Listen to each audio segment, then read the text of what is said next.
Book I, Folio, Chapter I, Sperm Whale. This whale, among the English of old vaguely known as the Trumpa whale and the Pfister whale and the anvil-headed whale, is the present cachalot of the French and the potsfish of the Germans and the macrocephalus of the long words. He is without doubt the largest inhabitant of the globe, the most formidable of all whales to encounter, the most majestic in aspect, and lastly, by far the most valuable in commerce. He being the only creature from which that valuable substance, spermaceti, is obtained, all his peculiarities will, in many other places, be enlarged upon. It is chiefly with his name that I now have to do. Philologically considered, it is absurd. Some centuries ago, when the sperm whale was almost wholly unknown in his own proper individuality, and when his oil was only accidentally obtained from the stranded fish, in those days spermaceti, it would seem, was popularly supposed to be derived from a creature identical with the one then known in England as the Greenland or right whale. It was the idea also that this same spermaceti was that quickening humor of the Greenland whale which the first syllable of the word literally expresses. In those times also spermaceti was exceedingly scarce, not being used for light, but only as an ointment and medicament. It was only to be had from the druggists as you nowadays buy an ounce of rhubarb. When, as I opine, in the course of time, the true nature of spermaceti became known, its original name was still retained by the dealers, no doubt to enhance its value by a notion so strangely significant of its scarcity. And so the appellation must at last have come to be bestowed upon the whale from which this spermaceti was really derived. Book I, Folio, Chapter II, Right Whale. In one respect this is the most venerable of the leviathans, being the one first regularly hunted by man. It yields the article commonly known as whalebone or baleen, and the oil specially known as whale oil, an inferior article in commerce. Among the fishermen he is indiscriminately designated by all the following titles: the whale, the Greenland whale, the black whale, the great whale, the true whale, the right whale. There is a deal of obscurity concerning the identity of the species thus multitudinously baptized. What then is the whale, which I include in the second species of my folios? It is the great mystistus of the English naturalists, the Greenland whale of the English whalemen, the baleen ordinaire of the French whalemen, the growlands wallfish of the Swedes. It is the whale which for more than 2 centuries past has been hunted by the Dutch and English in the Arctic seas. It is the whale which the American fishermen have long pursued in the Indian Ocean, on the Brazil banks, on the northwest coast, and various other parts of the world, designated by them right whale cruising grounds. Some pretend to see a difference between the Greenland whale of the English and the right whale of the Americans, but they precisely agree in all their grand features, nor has there yet been presented a single determinate fact upon which to ground a radical distinction. It is by endless subdivisions based upon the most inconclusive differences that some departments of natural history become so repellingly intricate. The right whale will be elsewhere treated of at some length, with reference to elucidating the sperm whale.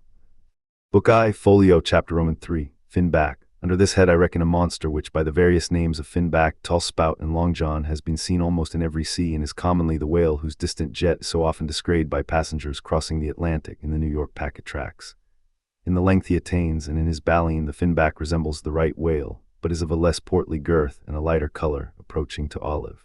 His great lips present a cable-like aspect, formed by the intertwisting, slanting folds of large wrinkles. His grand distinguishing feature, the fin from which he derives his name, is often a conspicuous object. This fin is some 3 or 4 feet long, growing vertically from the hinder part of the back, of an angular shape, and with a very sharp pointed end. Even if not the slightest other part of the creature be visible, this isolated fin will at times be seen plainly projecting from the surface. When the sea is moderately calm and slightly marked with spherical ripples, and this gnomon-like fin stands up and casts shadows upon the wrinkled surface, it may well be supposed that the watery circle surrounding it somewhat resembles a dial, with its style and wavy hour lines graved on it. On that as dial the shadow often goes back. The finback is not gregarious. He seems a whale hater, as some men are man haters. Very shy, always going solitary, unexpectedly rising to the surface in the remotest and most sullen waters, his straight and single lofty jet rising like a tall misanthropic spear upon a barren plain, gifted with such wondrous power and velocity in swimming as to defy all present pursuit from man. This leviathan seems the banished and unconquerable Cain of his race, bearing for his mark that style upon his back, from having the baleen in his mouth.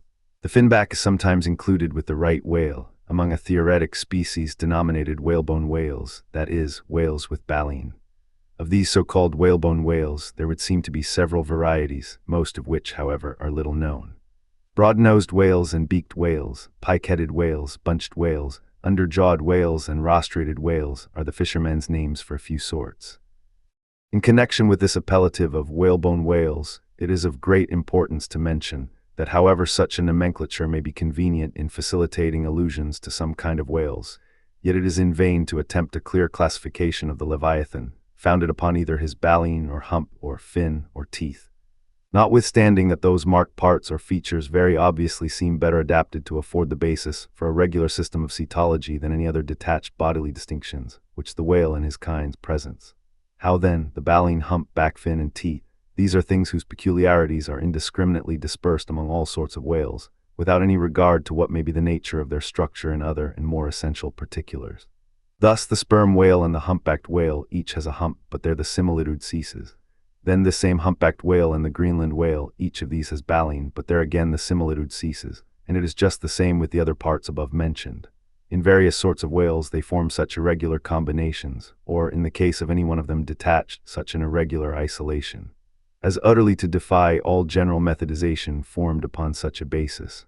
On this rock every one of the whale naturalists has split. But it may possibly be conceived that, in the internal parts of the whale, in his anatomy there, at least, we shall be able to hit the right classification. Nay, what thing, for example, is there in the Greenland whale's anatomy more striking than his baleen? Yet we have seen that by his baleen it is impossible correctly to classify the Greenland whale. And if you descend into the bowels of the various leviathans, why there you will not find distinctions a 50th part as available to the systematizer as those external ones already enumerated. What then remains? Nothing but to take hold of the whales bodily in their entire liberal volume and boldly sort them that way. And this is the bibliographical system here adopted, and it is the only one that can possibly succeed, for it alone is practicable. To proceed. Book I, Folio, Chapter 4, Humpback. This whale is often seen on the northern American coast. He has been frequently captured there and towed into harbor. He has a great pack on him like a peddler, or you might call him the elephant and castle whale. At any rate, the popular name for him does not sufficiently distinguish him, since the sperm whale also has a hump, though a smaller one. His oil is not very valuable. He is baleen. He is the most gamesome and light-hearted of all the whales, making more gay foam and white water generally than any other of them. Book I, Folio, Chapter V, Razorback. Of this whale little is known but his name. I have seen him at a distance off Cape Horn. Of a retiring nature, he eludes both hunters and philosophers. Though no coward, he has never yet shown any part of him but his back, which rises in a long, sharp ridge. Let him go. I know little more of him, nor does anybody else. Book I, Folio, Chapter VI, Sulphur Bottom. Another retiring gentleman with a brimstone belly, doubtless got by scraping along the Tartarian tiles in some of his profounder divings. He is seldom seen, at least I have never seen him except in the remoter southern seas, and then always at too great a distance to study his countenance. He's never chased. He would run away with rope walks of line. Prodigies are told of him.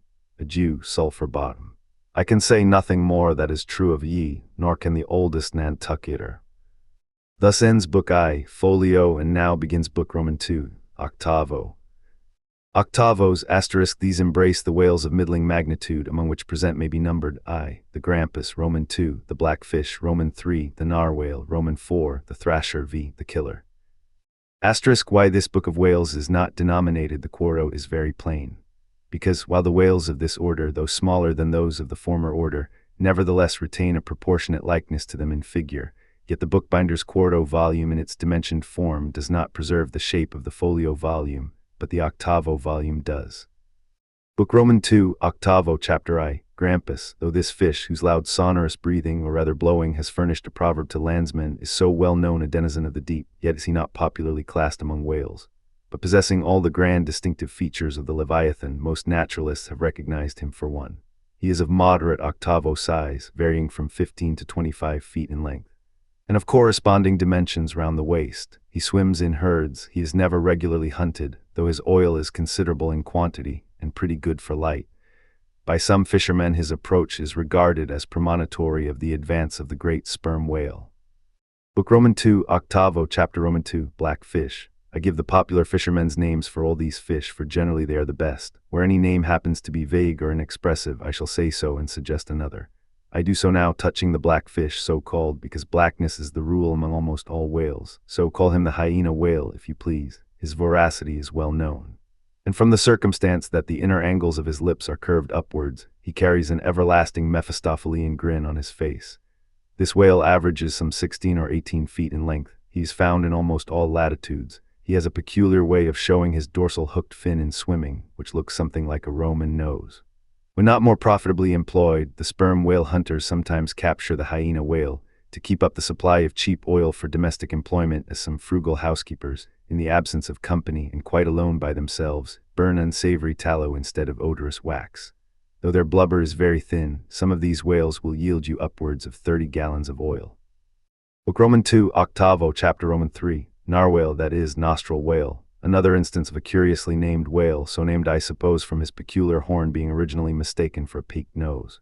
The creature is some 16 feet in length, while its horn averages 5 feet, though some exceed 10 and even attain to 15 feet. Strictly speaking, this horn is but a lengthened tusk, growing out from the jaw in a line a little depressed from the horizontal, but it is only found on the sinister side, which has an ill effect, giving its owner something analogous to the aspect of a clumsy left-handed man. What precise purpose this ivory horn or lance answers, it would be hard to say. It does not seem to be used like the blade of the swordfish and billfish, though some sailors tell me that the narwhale employs it for a rake in turning over the bottom of the sea for food. Charlie Coffin said it was used for an ice piercer, for the narwhale, rising to the surface of the polar sea and finding it sheeted with ice, thrusts his horn up and so breaks through. But you cannot prove either of these surmises to be correct. My own opinion is that however this one-sided horn may really be used by the narwhale, however that may be, it would certainly be very convenient to him for a folder in reading pamphlets. The narwhale I have heard called the tusked whale, the horned whale, and the unicorn whale. He is certainly a curious example of the unicornism to be found in almost every kingdom of animated nature. From certain cloistered old authors I have gathered that the same sea unicorn's horn was in ancient days regarded as the great antidote against poison, and as such, preparations of it brought immense prices. It was also distilled to volatile salts for fainting ladies, the same way that the horns of the male deer are manufactured into hartshorn. Originally, it was in itself accounted an object of great curiosity. Black letter tells me that Sir Martin Frobisher, on his return from that voyage, when Queen Bess did gallantly wave her jewelled hand to him from a window of Greenwich Palace, as his bold ship sailed down the Thames. When Sir Martin returned from that voyage, saith Black letter, on bended knees he presented to her Highness a prodigious long horn of the narwhale, which for a long period after hung in the castle at Windsor. An Irish author avers that the Earl of Leicester, on bended knees, did likewise present to her Highness another horn, pertaining to a land beast of the unicorn nature. The narwhale has a very picturesque leopard-like look, being of a milk-white ground color, dotted with round and oblong spots of black. His oil is very superior, clear and fine, but there is little of it, and he is seldom hunted. He is mostly found in the circumpolar seas. Book Roman 2, Octavo, Chapter Roman 4, Killer. Of this whale little is precisely known to the Nantucketer, and nothing at all to the professed naturalist. From what I have seen of him at a distance, I should say that he was about the bigness of a grampus. He is very savage, a sort of Fiji fish. He sometimes takes the great folio whales by the lip and hangs there like a leech, till the mighty brute is worried to death. The killer is never hunted. I never heard what sort of oil he has. Exception might be taken to the name bestowed upon this whale on the ground of its indistinctness, for we are all killers on land and on sea, Bonapartes and sharks included. Book Roman 2, Octavo, Chapter V, Thrasher. This gentleman is famous for his tail, which he uses for a ferule in thrashing his foes.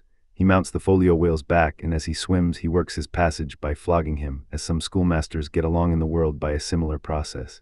Still less is known of the thrasher than of the killer. Both are outlaws even in the lawless seas. Thus ends Book Roman 2, Octavo, and begins Book Roman 3, Duodecimo. Duodecimos, these include the smaller whales. I, the Huzzah porpoise, Roman 2, the Algerine porpoise, Roman 3, the mealy-mouthed porpoise. To those who have not chanced specially to study the subject, it may possibly seem strange that fishes not commonly exceeding 4 or 5 feet should be marshaled among whales, a word which, in the popular sense, always conveys an idea of hugeness. But the creatures set down above as duodecimos are infallibly whales, by the terms of my definition of what a whale is, i.e., a spouting fish with a horizontal tail. Book Roman 3, Duodecimo, Chapter 1, Huzzah porpoise. This is the common porpoise found almost all over the globe. The name is of my own bestowal, for there are more than one sort of porpoises, and something must be done to distinguish them. I call him thus because he always swims in hilarious shoals, which upon the broad sea keep tossing themselves to heaven like caps in a 4th of July crowd. Their appearance is generally hailed with delight by the mariner.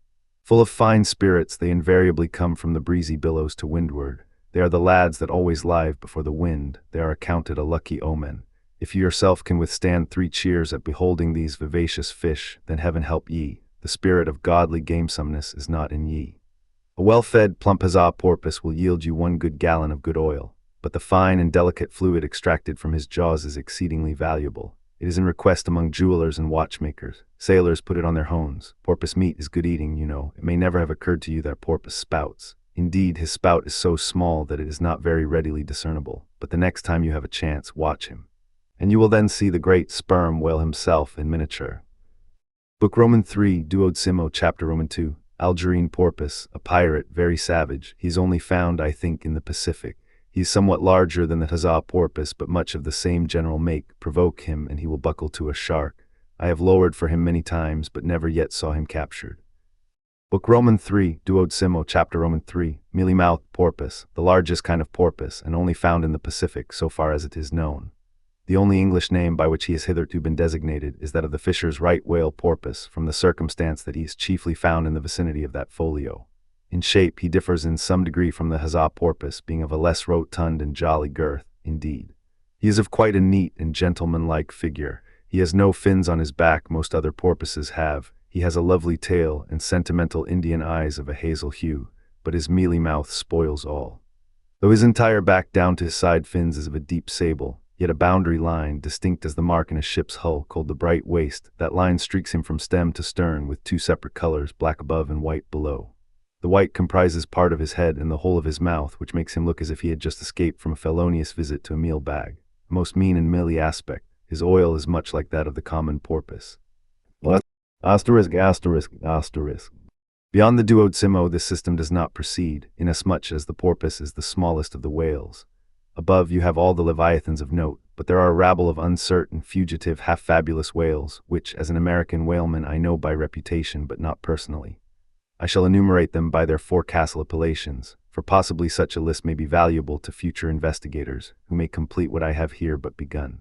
If any of the following whales shall hereafter be caught and marked, then he can readily be incorporated into this system, according to his folio octavo or duodecimo magnitude: the bottlenose whale, the junk whale, the pudding-headed whale, the cape whale, the lading whale, the cannon whale, the scrag whale, the coppered whale, the elephant whale, the iceberg whale, the quag whale, the blue whale, etc. From Icelandic, Dutch, and Old English authorities. There might be quoted other lists of uncertain whales, blessed with all manner of uncouth names, but I omit them as altogether obsolete, and can hardly help suspecting them for mere sounds, full of leviathanism, but signifying nothing. Finally, it was stated at the outset that this system would not be here and at once perfected.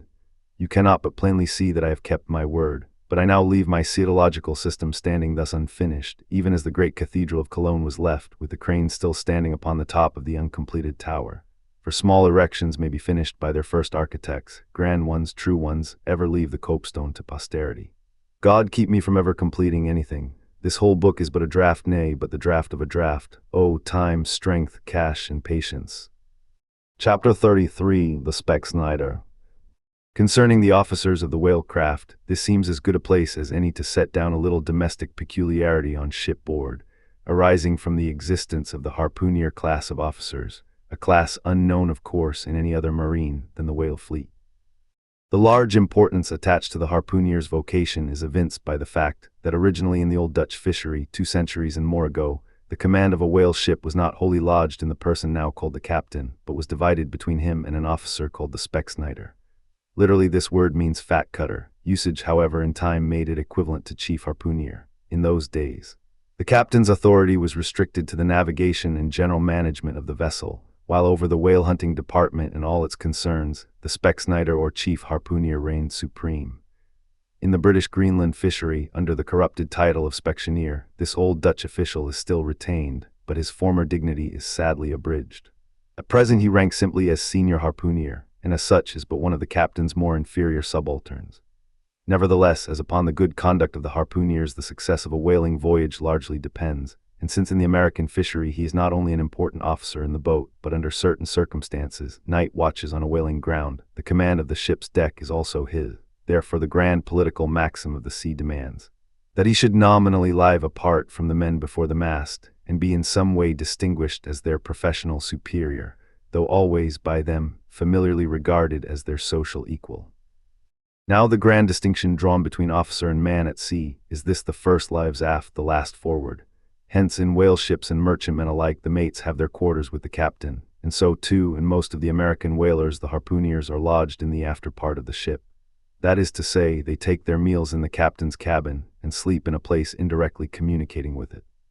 Though the long period of a southern whaling voyage, by far the longest of all voyages now or ever made by man, the peculiar perils of it, and the community of interest prevailing among a company, all of whom, high or low, depend for their profits, not upon fixed wages, but upon their common luck, together with their common vigilance, intrepidity, and hard work.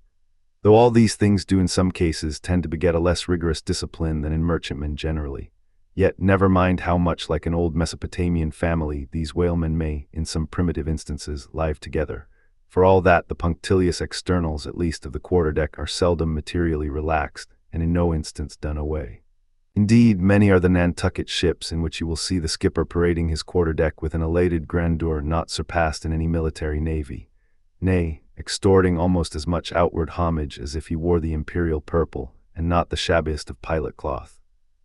And though of all men the moody captain of the Pequod was the least given to that sort of shallowest assumption, and though the only homage he ever exacted was implicit instantaneous obedience, though he required no man to remove the shoes from his feet ere stepping upon the quarterdeck, and though there were times when, owing to peculiar circumstances connected with events hereafter to be detailed, he addressed them in unusual terms, whether of condescension or in terror, or otherwise, yet even Captain Ahab was by no means unobservant of the paramount forms and usages of the sea. Nor perhaps will it fail to be eventually perceived that behind those forms and usages, as it were, he sometimes masked himself, incidentally making use of them for other and more private ends than they were legitimately intended to subserve. That certain sultanism of his brain, which had otherwise in a good degree remained unmanifested, through those forms that same sultanism became incarnate in an irresistible dictatorship. For be a man's intellectual superiority what it will, it can never assume the practical, available supremacy over other men, without the aid of some sort of external arts and entrenchments, always in themselves more or less paltry and base. This it is that forever keeps God's true princes of the empire from the world's hustings, and leaves the highest honors that this air can give to those men who become famous more through their infinite inferiority to the choice hidden handful of the divine inert, than through their undoubted superiority over the dead level of the mass. Such large virtue lurks in these small things when extreme political superstitions invest them, that in some royal instances even to idiot imbecility they have imparted potency. But when, as in the case of Nicholas the Tsar, the ringed crown of geographical empire encircles an imperial brain, then the plebeian herds crouch abased before the tremendous centralization. Nor will the tragic dramatist who would depict mortal indomitableness in its fullest sweep and direct swing ever forget a hint, incidentally so important in his art as the one now alluded to. But Ahab, my captain, still moves before me in all his Nantucket grimness and shagginess, and in this episode touching emperors and kings, I must not conceal that I have only to do with a poor old whale hunter like him, and therefore all outward majestical trappings and housings are denied me. O Ahab, what shall be grand in thee must needs be plucked at from the skies, and dived for in the deep, and featured in the unbodied air. Chapter 34, The Cabin Table. It is noon, and Doughboy the steward, thrusting his pale loaf of bread face from the cabin scuttle, announces dinner to his lord and master, who, sitting in the light quarter boat, has just been taking an observation of the sun, and is now mutely reckoning the latitude on the smooth, medallion-shaped tablet reserved for that daily purpose on the upper part of his ivory leg. From his complete inattention to the tidings, you would think that moody Ahab had not heard his menial, but presently, catching hold of the mizzen shrouds, he swings himself to the deck, and in an even unexhilarated voice, saying, "Dinner, Mr. Starbuck," disappears into the cabin. When the last echo of his sultan's step has died away, and Starbuck, the first emir, has every reason to suppose that he is seated, then Starbuck rouses from his quietude, takes a few turns along the planks, and after a grave peep into the binnacle, says, with some touch of pleasantness, "Dinner, Mr. Stubb," and descends the scuttle. The second emir lounges about the rigging a while, and then slightly shaking the main brace, to see whether it will be all right with that important rope, he likewise takes up the old burden, and with a rapid "Dinner, Mr. Flask," follows after his predecessors. But the third emir, now seeing himself all alone on the quarterdeck, seems to feel relieved from some curious restraint, for tipping all sorts of knowing winks in all sorts of directions, and kicking off his shoes, he strikes into a sharp but noiseless squall of a hornpipe right over the Grand Turk's head, and then by a dexterous sleight, pitching his cap up into the mizzen top for a shelf, he goes down rollicking so far at least as he remains visible from the deck. reversing all other processions by bringing up the rear with music. But ere stepping into the cabin doorway below, he pauses, ships a new face altogether, and then, independent, hilarious little Flask enters King Ahab's presence in the character of Abjectus, or the slave. It is not the least among the strange things bred by the intense artificialness of sea usages, that while in the open air of the deck some officers will, upon provocation, bear themselves boldly and defyingly enough towards their commander.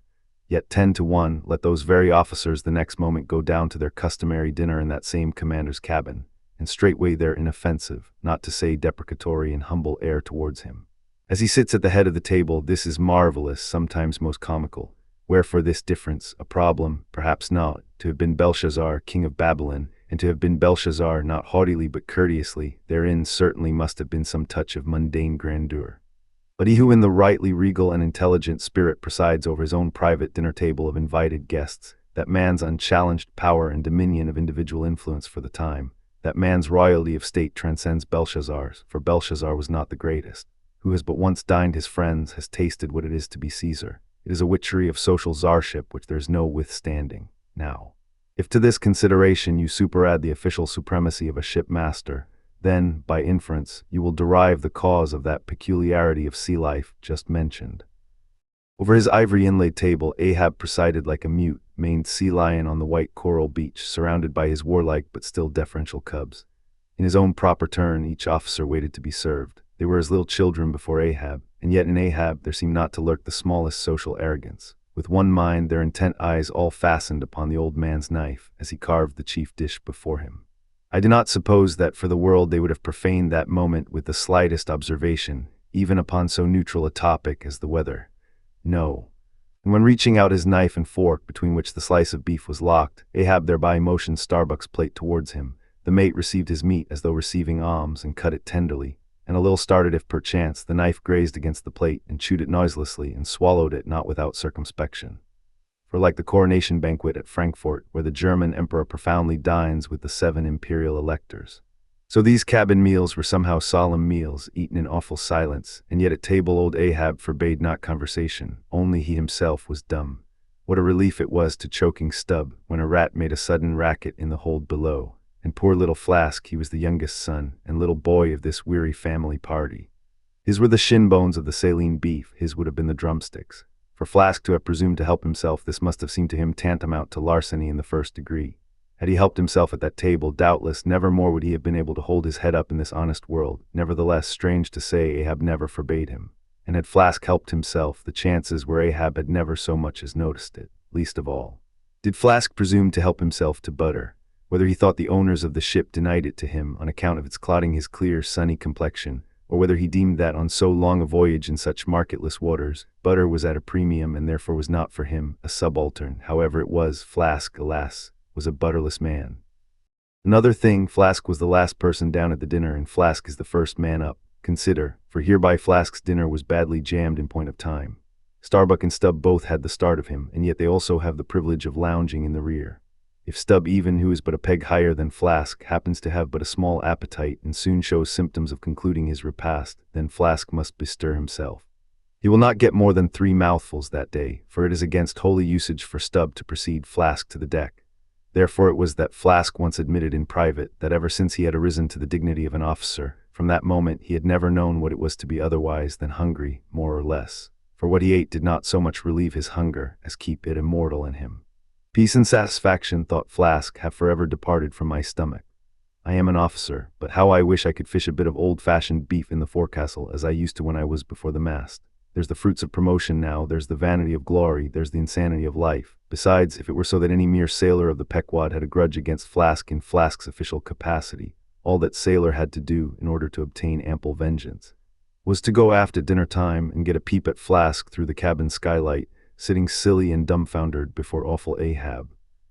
Now Ahab and his 3 mates formed what may be called the first table in the Pequod's cabin. After their departure, taking place in inverted order to their arrival, the canvas cloth was cleared, or rather was restored to some hurried order by the pallid steward, and then the 3 harpooneers were bidden to the feast, they being its residuary legatees. They made a sort of temporary servants' hall of the high and mighty cabin. In strange contrast to the hardly tolerable constraint and nameless invisible domineerings of the captain's table, was the entire carefree license and ease, the almost frantic democracy of those inferior fellows, the harpooneers.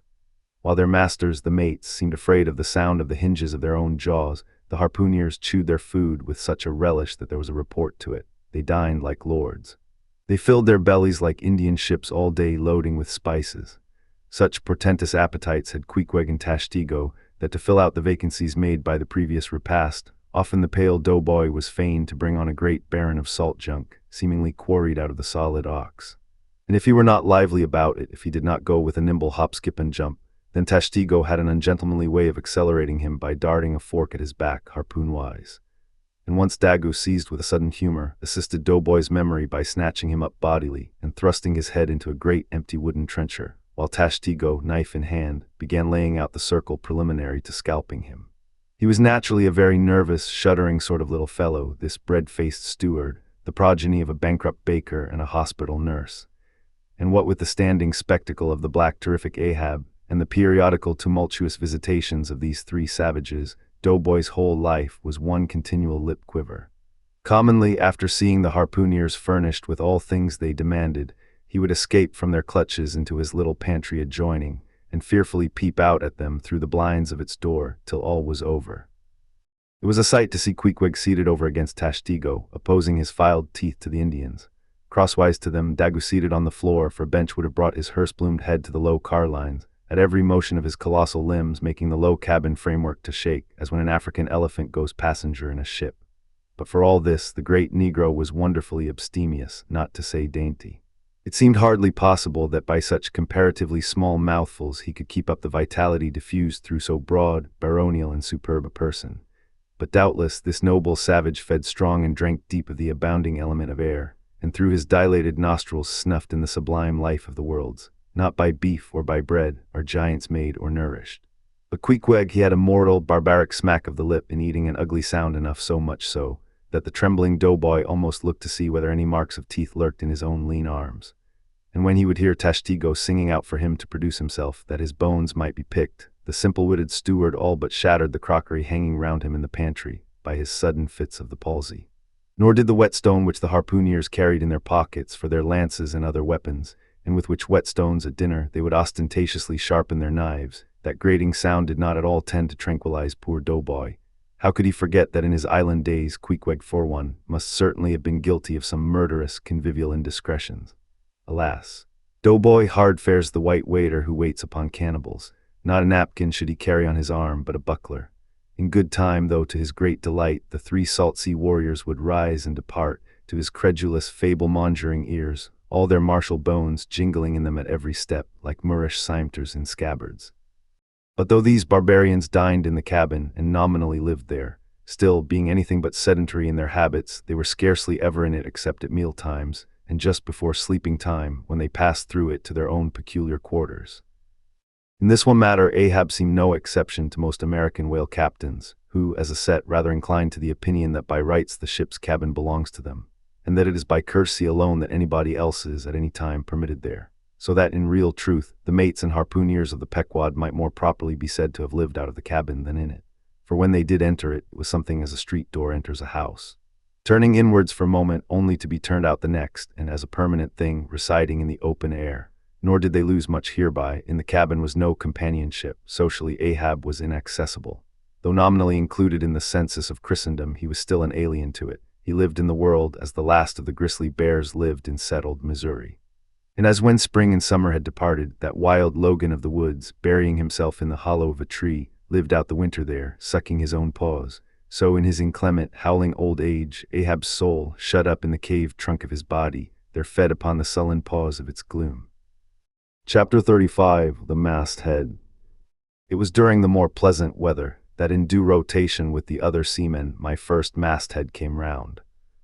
In most American whalemen the mastheads are manned almost simultaneously with the vessel's leaving her port, even though she may have 15,000 miles and more to sail ere reaching her proper cruising ground. And if after a 3, 4, or 5 years' voyage she's drawing nigh home with anything empty in her say, an empty vial even then, her mastheads are kept manned to the last, and not till her skysail poles sail in among the spires of the port does she altogether relinquish the hope of capturing one whale more. Now, as the business of standing mastheads ashore or afloat is a very ancient and interesting one, let us in some measure expatiate here. I take it that the earliest standers of mastheads were the old Egyptians, because in all my researches I find none prior to them. For though their progenitors, the builders of Babel, must doubtless, by their tower, have intended to rear the loftiest masthead in all Asia, or Africa either. Yet ere the final truck was put to it, as that great stone mast of theirs may be said to have gone by the board, in the dread gale of God's wrath, therefore we cannot give these Babel builders priority over the Egyptians. And that the Egyptians were a nation of masthead standers is an assertion based upon the general belief among archaeologists that the first pyramids were founded for astronomical purposes, a theory singularly supported by the peculiar stair-like formation of all four sides of those edifices, whereby, with prodigious long upliftings of their legs, those old astronomers were wont to mount to the apex and sing out for new stars, even as the lookouts of a modern ship sing out for a sail, or a whale just bearing in sight. In St. Stylites, the famous Christian hermit of old times, who built him a lofty stone pillar in the desert and spent the whole latter portion of his life on its summit, hoisting his food from the ground with a tackle. In him we have a remarkable instance of a dauntless stander of mastheads, who was not to be driven from his place by fogs or frosts, rain, hail, or sleet, but valiantly facing everything out to the last, literally died at his post. Of modern standers of mastheads we have but a lifeless set, mere stone, iron, and bronze men, who, though well capable of facing out a stiff gale, are still entirely incompetent to the business of singing out upon discovering any strange sight. There is Napoleon, who, upon the top of the column of Vendôme, stands with arms folded, some 150 feet in the air, careless now who rules the decks below, whether Louis Philippe, Louis Blanc, or Louis the Devil. Great Washington, too, stands high aloft on his towering mainmast in Baltimore, and like one of Hercules' pillars, his column marks that point of human grandeur beyond which few mortals will go. Admiral Nelson also. On a capstan of gunmetal stands his masthead in Trafalgar Square, and ever when most obscured by that London smoke, token is yet given that a hidden hero is there, for where there is smoke must be fire. But neither great Washington, nor Napoleon, nor Nelson will answer a single hail from below, however madly invoked to befriend by their counsels the distracted decks upon which they gaze. However, it may be surmised that their spirits penetrate through the thick haze of the future, and descry what shoals and what rocks must be shunned. It may seem unwarrantable to couple in any respect the masthead standers of the land with those of the sea, but that in truth it is not so, is plainly evinced by an item for which Obed Macy, the sole historian of Nantucket, stands accountable. The worthy Obed tells us that in the early times of the whale fishery, ere ships were regularly launched in pursuit of the game, the people of that island erected lofty spars along the sea-coast, to which the lookouts ascended by means of nailed cleats, something as fowls go upstairs in a hen-house. A few years ago this same plan was adopted by the bay whalemen of New Zealand, who, upon descrying the game, gave notice to the ready-manned boats nigh the beach. But this custom has now become obsolete. Turn we then to the one proper masthead, that of a whale ship at sea. The three mastheads are kept manned from sunrise to sunset, the seamen taking their regular turns as at the helm and relieving each other every 2 hours. In the serene weather of the tropics it is exceedingly pleasant the masthead, nay, to a dreamy meditative man it is delightful. There you stand 100 feet above the silent decks, striding along the deep as if the masts were gigantic stilts, while beneath you and between your legs, as it were, swim the hugest monsters of the sea, even as ships once sailed between the boots of the famous Colossus at Old Rhodes. There you stand, lost in the infinite series of the sea, with nothing ruffled but the waves. The tranced ship indolently rolls, the drowsy trade winds blow, everything resolves you into languor. For the most part in this tropic whaling life, a sublime uneventfulness invests you. You hear no news, read no gazettes, extras with startling accounts of commonplaces never delude you into unnecessary excitements. You hear of no domestic afflictions, bankrupt securities, fall of stocks, are never troubled with the thought of what you shall have for dinner, for all your meals for 3 years and more are snugly stowed in casks, and your bill of fare is immutable. In one of those southern whalesmen on a long 3 or 4 years' voyage, as often happens, the sum of the various hours you spend at the masthead would amount to several entire months. And it is much to be deplored that the place to which you devote so considerable a portion of the whole term of your natural life should be so sadly destitute of anything approaching to a cozy inhabitiveness, or adapted to breed a comfortable localness of failing, such as pertains to a bed, a hammock, a hearse, a sentry box, a pulpit, a coach, or any other of those small and snug contrivances in which men temporarily isolate themselves. Your most usual point of perch is the head of the T-gallant mast, where you stand upon 2 thin parallel sticks, almost peculiar to whalemen, called the T-gallant crosstrees. Here, tossed about by the sea, the beginner feels about as cozy as he would standing on a bull's horns. To be sure, in cold weather you may carry your house aloft with you in the shape of a watch coat, but properly speaking the thickest watch coat is no more of a house than the unclad body, for as the soul is glued inside of its fleshy tabernacle and cannot freely move about in it, nor even move out of it, without running great risk of perishing, like an ignorant pilgrim crossing the snowy Alps in winter, so a watch coat is not so much of a house as it is a mere envelope or additional skin encasing you. You cannot put a shelf or chest of drawers in your body, and no more can you make a convenient closet of your watch coat. Concerning all this, it is much to be deplored that the mastheads of a southern whale ship are unprovided with those enviable little tents or pulpits, called crow's nests, in which the lookouts of a Greenland whaler are protected from the inclement weather of the frozen seas. In the fireside narrative of Captain Sleet, entitled A Voyage Among the Icebergs, in quest of the Greenland whale, and incidentally for the rediscovery of the lost Icelandic colonies of Old Greenland. In this admirable volume, all standers of mastheads are furnished with a charmingly circumstantial account of the then recently invented crow's nest of the glacier, which was the name of Captain Sleet's good craft. He called it the Sleet's crow's nest in honor of himself, he being the original inventor and patentee and free from all ridiculous false delicacy, and holding that if we call our own children after our own names, we fathers being the original inventors and patentees, so likewise should we denominate after ourselves any other apparatus we may beget.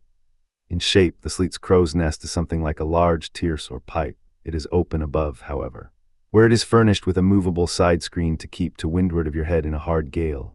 Being fixed on the summit of the mast, you ascend into it through a little trap hatch in the bottom. On the after side or side next the stern of the ship is a comfortable seat, with a locker underneath for umbrellas, comforters, and coats. In front is a leather rack in which to keep your speaking trumpet, pipe, telescope, and other nautical conveniences. When Captain Sleet in person stood his masthead in this crow's nest of his, he tells us that he always had a rifle with him, also fixed in the rack, together with a powder flask and shot, for the purpose of popping off the stray narwhals or vagrant sea unicorns infesting those waters. For you cannot successfully shoot at them from the deck owing to the resistance of the water, but to shoot down upon them is a very different thing. Now it was plainly a labor of love for Captain Sleet to describe, as he does, all the little detailed conveniences of his crow's nest. But though he so enlarges upon many of these, and though he treats us to a very scientific account of his experiments in this crow's nest, with a small compass he kept there for the purpose of counteracting the errors resulting from what is called the local attraction of all binnacle magnets, an error ascribable to the horizontal vicinity of the iron in the ship's planks, and in the glacier's case, perhaps, to there having been so many broken-down blacksmiths among her crew. I say that though the captain is very discreet and scientific here, yet for all his learned binnacle deviations, azimuth compass observations, and approximate errors, he knows very well, Captain Sleet, that he was not so much immersed in those profound magnetic meditations as to fail being attracted occasionally towards that well-replenished little case bottle, so nicely tucked in on one side of his crow's nest, within easy reach of his hand. Though upon the whole I greatly admire and even love the brave, the honest, and learned captain, yet I take it very ill of him that he should so utterly ignore that case bottle, seeing what a faithful friend and comforter it must have been, while with mittened fingers and hooded head he was studying the mathematics aloft there in that bird's nest within 3 or 4 perches of the pole. But if we southern whale fishers are not so snugly housed aloft as Captain Sleet and his Greenland men were, yet that disadvantage is greatly counterbalanced by the widely contrasting serenity of those seductive seas in which we south fishers mostly float. For one, I used to lounge up the rigging very leisurely, resting in the top to have a chat with Queequeg or anyone else off duty whom I might find there, then ascending a little way further, and throwing a lazy leg over the topsail yard, take a preliminary view of the watery pastures, and so at last mount to my ultimate destination. Let me make a clean breast of it here, and frankly admit that I kept but sorry guard. With the problem of the universe revolving in me, how could I, being left completely to myself at such a thought-engendering altitude, how could I but lightly hold my obligations to observe all whale ships' standing orders, keep your weather eye open, and sing out every time? And let me in this place movingly admonish you, ye shipowners of Nantucket, beware of enlisting in your vigilant fisheries any lad with lean brow and hollow eye, given to unseasonable meditativeness, and who offers to ship with the feed on instead of boatage in his head. Beware of such an one, I say. Your whales must be seen before they can be killed, and this sunken-eyed young Platonist will tow you 10 wakes round the world, and never make you 1 pint of sperm the richer. Nor are these monitions at all unneeded, for nowadays the whale fishery furnishes an asylum for many romantic, melancholy, and absent-minded young men, disgusted with the carking cares of earth, and seeking sentiment in tar and blubber. Childe Harold not unfrequently perches himself upon the masthead of some luckless, disappointed whale ship, and in moody phrase ejaculates, "Roll on, thou deep and dark blue ocean, roll, 10,000 blubber hunters sweep over thee in vain." Very often do the captains of such ships take those absent-minded young philosophers to task, upbraiding them with not feeling sufficient interest in the voyage, half hinting that they are so hopelessly lost to all honorable ambition as that in their secret souls they would rather not see whales than otherwise. But all in vain. Those young Platonists have a notion that their vision is imperfect. They are short-sighted. What use then to strain the visual nerve? They have left their opera glasses at home. "Why, thou monkey," said a harpooner to one of these lads, "we've been cruising now hard upon 3 years, and thou hast not raised a whale yet. Whales are scarce as hen's teeth whenever thou art up here." Perhaps they were, or perhaps there might have been shoals of them in the far horizon, but lulled into such an opium-like listlessness of vacant, unconscious reverie is this absent-minded youth by the blending cadence of waves with thoughts, that at last he loses his identity, takes the mystic ocean at his feet for the visible image of that deep blue bottomless soul pervading mankind and nature, and every strange, half-seen, gliding, beautiful thing that eludes him. Every dimly discovered, uprising fin of some undiscernible form seems to him the embodiment of those elusive thoughts that only people the soul by continually flitting through it. In this enchanted mood thy spirit ebbs away to whence it came, becomes diffused through time and space, like Cranmer's sprinkled pantheistic ashes, forming at last a part of every shore the round globe over. There's no life in thee now except that rocking life imparted by a gently rolling ship, by her borrowed from the sea, by the sea from the inscrutable tides of God. But while this sleep, this dream is on ye, move your foot or hand an inch, slip your hold at all, and your identity comes back in horror. Over discartion vortices you hover, and perhaps at midday in the fairest weather, with one half-throttled shriek you drop through that transparent air into the summer sea. No more to rise forever, heed it well, ye pantheists. Chapter 36, The Quarterdeck. Enter Ahab then all. It was not a great while after the affair of the pipe, that one morning shortly after breakfast, Ahab, as was his wont, ascended the cabin gangway to the deck. There most sea captains usually walk at that hour, as country gentlemen after the same meal take a few turns in the garden. Soon his steady ivory stride was heard, as to and fro he paced his old rounds, upon planks so familiar to his tread that they were all overdented like geological stones with the peculiar mark of his walk. Did you fixedly gaze, too, upon that ribbed and dented brow, there also you would see still stranger footprints, the footprints of his one unsleeping, ever-pacing thought. But on the occasion in question those dents looked deeper, even as his nervous step that morning left a deeper mark. And so full of his thought was Ahab, that at every uniform turn that he made, now at the mainmast and now at the binnacle, you could almost see that thought turn in him as he turned, and pace in him as he paced, so completely possessing him indeed that it all but seemed the inward mold of every outer movement. "Demark him, Flask," whispered Stubb, "the chick that's in him pecks the shell, 'twill soon be out." The hours wore on, Ahab now shut up within his cabin, anon pacing the deck with the same intense bigotry of purpose in his aspect. It drew near the close of day. Suddenly he came to a halt by the bulwarks, and inserting his bone leg into the auger hole there, and with one hand grasping a shroud, he ordered Starbuck to send everybody aft. "Sir," said the mate, astonished at an order seldom or never given on shipboard, except in some extraordinary case. "Send everybody aft," repeated Ahab. "Mastheads there, come down." When the entire ship's company were assembled, and with curious and not wholly unapprehensive faces were eyeing him, for he looked not unlike the weather horizon when a storm is coming up, Ahab, after rapidly glancing over the bulwarks and then darting his eyes among the crew, started from his standpoint, and as though not a soul were nigh him resumed his heavy turns upon the deck. With bent head and half-slouched hat he continued to pace, unmindful of the wondering whispering among the men, till Stubb cautiously whispered to Flask that Ahab must have summoned them there for the purpose of witnessing a pedestrian feat. But this did not last long. Vehemently pausing, he cried, "What do we do when you see a whale, men?" "Sing out for him," was the impulsive rejoinder from a score of clubbed voices. "Good," cried Ahab with a wild approval in his tones, observing the hearty animation into which his unexpected question had so magnetically thrown them. "And what do we next, men?" "Lower away and after him." "And what tune is it ye pull to, men?" "A dead whale or a stove boat." More and more strangely and fiercely glad and approving grew the countenance of the old man at every shout, while the mariners began to gaze curiously at each other, as if marveling how it was that they themselves became so excited at such seemingly purposeless questions. But they were all eagerness again, as Ahab, now half revolving in his pivot hole, with one hand reaching high up a shroud, and tightly, almost convulsively grasping it, addressed them thus. All ye mastheaders have before now heard me give orders about a white whale. Look ye, d'ye see this Spanish ounce of gold? Holding up a broad, bright coin to the sun, it is a $16 piece, men, d'ye see it? Mr. Starbuck, hand me yon top-maul. While the mate was getting the hammer, Ahab, without speaking, was slowly rubbing the gold piece against the skirts of his jacket, as if to heighten its luster, and without using any words was meanwhile lowly humming to himself, producing a sound so strangely muffled and inarticulate that it seemed the mechanical humming of the wheels of his vitality in him. Receiving the top-maul from Starbuck, he advanced towards the mainmast with the hammer uplifted in one hand, exhibiting the gold with the other, and with a high raised voice exclaiming, "Whosoever of ye raises me a white-headed whale with a wrinkled brow and a crooked jaw, whosoever of ye raises me that white-headed whale with 3 holes punctured in his starboard fluke, look ye, whosoever of ye raises me that same white whale, he shall have this gold ounce, my boys."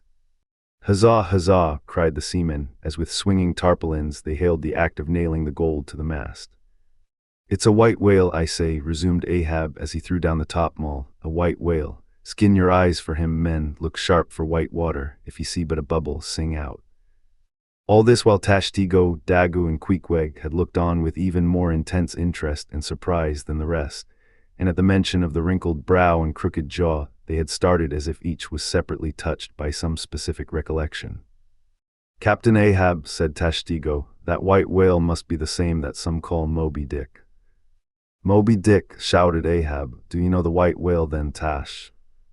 "Does he fantail a little curious, sir, before he goes down?" said the gay-header deliberately. "And has he a curious spout, too?" said Dagu. "Very bushy, even for a parmacety, and mighty quick, Captain Ahab." "And he have 1, 2, 3, good many iron in him hide too, Captain," cried Queequeg disjointedly, all twisk-tee-beat whisk like him, faltering hard for a word, and screwing his hand round and round as though uncorking a bottle like him.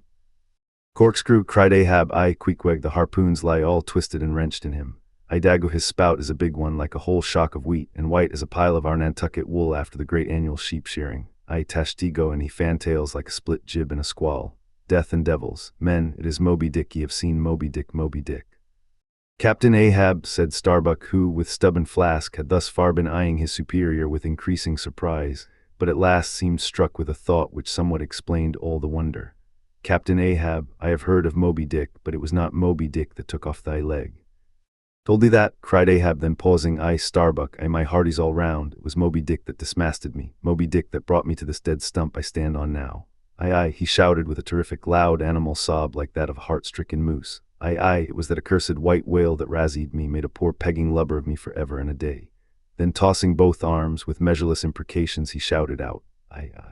And I'll chase him round Good Hope, and round the Horn, and round the Norway maelstrom, and round perdition's flames before I give him up. And this is what ye have shipped for men, to chase that white whale on both sides of land and over all sides of earth till he spouts black blood and rolls fin out.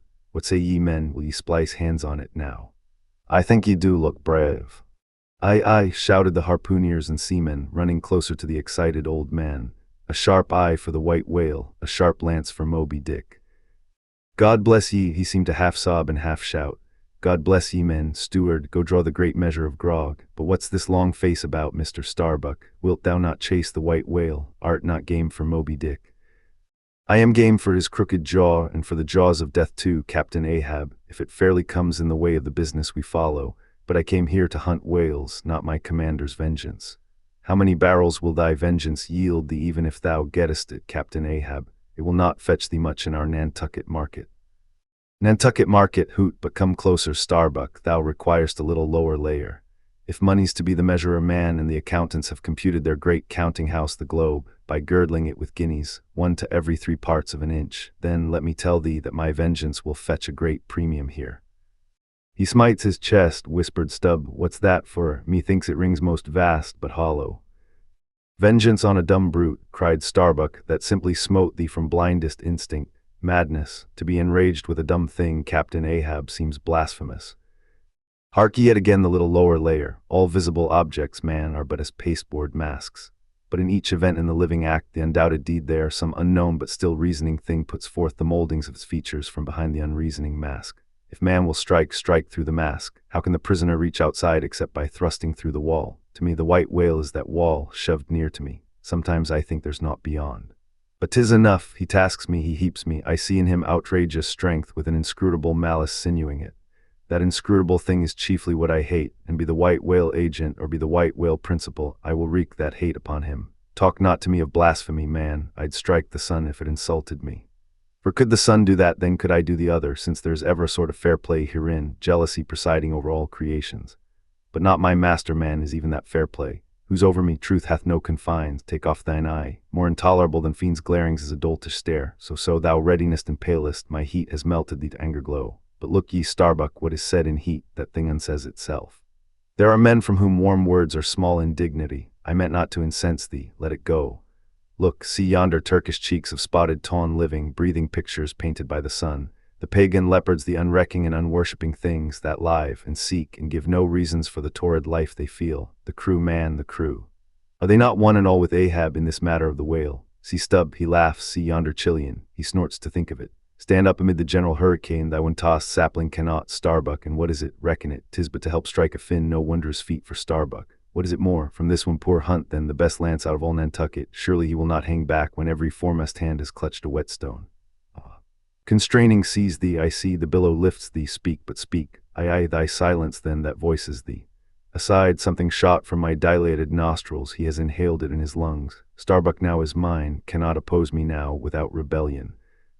God keep me, keep us all, murmured Starbuck lowly. But in his joy at the enchanted, tacit acquiescence of the mate, Ahab did not hear his foreboding invocation, nor yet the low laugh from the hold, nor yet the presaging vibrations of the winds in the cordage, nor yet the hollow flap of the sails against the mast, as for a moment their hearts sank in. For again Starbuck's downcast eyes lighted up with the stubbornness of life. The subterranean laugh died away, the winds blew on, the sails filled out. The ship heaved and rolled as before. Ah, ye admonitions and warnings, why stay ye not when ye come? But rather are ye predictions than warnings, ye shadows, yet not so much predictions from without as verifications of the foregoing things within. For with little external to constrain us, the innermost necessities in our being, these still drive us on. The measure, cried Ahab. Receiving the brimming pewter and turning to the harpooneers, he ordered them to produce their weapons. Then ranging them before him near the capstan with their harpoons in their hands, while his three mates stood at his side with their lances, and the rest of the ship's company formed a circle round the group, he stood for an instant searchingly eyeing every man of his crew. But those wild eyes met his, as the bloodshot eyes of the prairie wolves meet the eye of their leader. Ere he rushes on at their head in the trail of the bison, but alas, only to fall into the hidden snare of the Indian. Drink and pass, he cried, handing the heavy charged flagon to the nearest seaman. The crew alone now drink, round with it round, short draughts, long swallows, men, 'tis hot as Satan's hoof, so it goes round excellently. It spiralizes in ye, forks out at the serpent-snapping eye. Well done, almost drained, that way it went, this way it comes. Hand it me, here's a hollow. Men, ye seem the years, so brimming life is gulped and gone. Steward, refill. Attend now, my braves, I have mustered ye all round this capstan. And ye mates, flank me with your lances, and ye harpooneers, stand there with your irons. And ye stout mariners, ring me in, that I may in some sort revive a noble custom of my fisherman fathers before me. O men, you will yet see that boy come back, bad pennies come not sooner, hand it me. Why now this pewter had run brimming again, wert not thou sent Vitus imp away, thou ague. Advance ye mates, cross your lances full before me, well done, let me touch the axis. So saying, with extended arm he grasped the three level, radiating lances at their cross center, while so doing, suddenly and nervously twitched them. Meanwhile, glancing intently from Starbuck to Stubb, from Stubb to Flask, it seemed as though by some nameless, interior volition, he would fain have shocked into them the same fiery emotion accumulated within the laden jar of his own magnetic life. The three mates quailed before his strong, sustained, and mystic aspect. Stubb and Flask looked sideways from him. The honest eye of Starbuck fell downright. In vain, cried Ahab, but maybe 'tis well, for did ye three but once take the full-forced shock, then mine own electric thing that had perhaps expired from out me. Perchance, too, it would have dropped ye dead. Perchance ye need it not, down lances. And now, ye mates, I do appoint ye 3 cupbearers to my 3 pagan kinsmen, they're yon 3 most honorable gentlemen and noblemen, my valiant harpooneers. Disdain the task, what? When the great Pope washes the feet of beggars, using his tiara for ewer, O my sweet cardinals, your own condescension that shall bend ye to it. I do not order ye, ye will it. Cut your seizings and draw the poles, ye harpooneers. Silently obeying the order, the 3 harpooneers now stood with the detached iron part of their harpoons, some 3 feet long, held, barbs up, before him. Stab me not with that keen steel, cant them over, know ye not the goblet end, turn up the socket, so now ye cupbearers advance, the irons, take them, hold them while I fill. Forthwith, slowly going from one officer to the other, he brimmed the harpoon sockets with the fiery waters from the pewter. Now 3 to 3 ye stand, commend the murderous chalices, bestow them ye who are now made parties to this indissoluble league. Ha, Starbuck, but the deed is done, yon ratifying sun now waits to sit upon it. Drink, ye harpooneers, drink and swear, ye men that man the deathful whaleboats bow death to Moby-Dick. God hunt us all if we do not hunt Moby-Dick to his death. The long, barbed steel goblets were lifted. And to cries and maledictions against the white whale, the spirits were simultaneously quaffed down with a hiss. Starbuck paled and turned and shivered. Once more and finally the replenished pewter went the rounds among the frantic crew, when waving his free hand to them they all dispersed, and Ahab retired within his cabin. Chapter 37, Sunset. The cabin by the stern windows, Ahab sitting alone and gazing out. I leave a white and turbid wake, pale waters, paler cheeks, where'er I sail. The envious billows sidelong swell to whelm my track, let them, but first I pass. Yonder by ever-brimming goblets rim, the warm waves blush like wine. The gold brow plumbs the blue. The diver sun slow dived from noon goes down, my soul mounts up, she wearies with her endless hill. Is then the crown too heavy that I wear, this iron crown of Lombardy? Yet is it bright with many a gem, I the wearer see not its far flashings, but darkly feel that I wear that dazzlingly confounds. 'Tis iron that I know not gold, 'tis split too that I feel. The jagged edge galls me so, my brain seems to beat against the solid metal. I, steel skull, mine, the sort that needs no helmet in the most brain-battering fight. Dry heat upon my brow, oh, time was when as the sunrise nobly spurred me, so the sunset soothed. No more, this lovely light, it lights not me, all loveliness is anguish to me since I can ne'er enjoy. Gifted with the high perception, I lack the low enjoying power, damned most subtly and most malignantly, damned in the midst of paradise. Good night, waving his hand, he moves from the window. 'Twas not so hard a task, I thought to find one stubborn at the least, but my one-cogged circle fits into all their various wheels, and they revolve. Or if you will, like so many anthills of powder, they all stand before me, and I their match. Oh, hard that to fire others the match itself must needs be wasting. What I've dared I've willed, and what I've willed I'll do. They think me mad, Starbuck does, but I'm demoniac, I am madness maddened. That wild madness that's only calm to comprehend itself. The prophecy was that I should be dismembered, and I lost this leg. I now prophesy that I will dismember my dismemberer. Now then be the prophet and the fulfiller one. That's more than ye great gods ever were. I laugh and hoot at ye cricket players, ye pugilists, ye deaf Burkes and blinded Bendigos.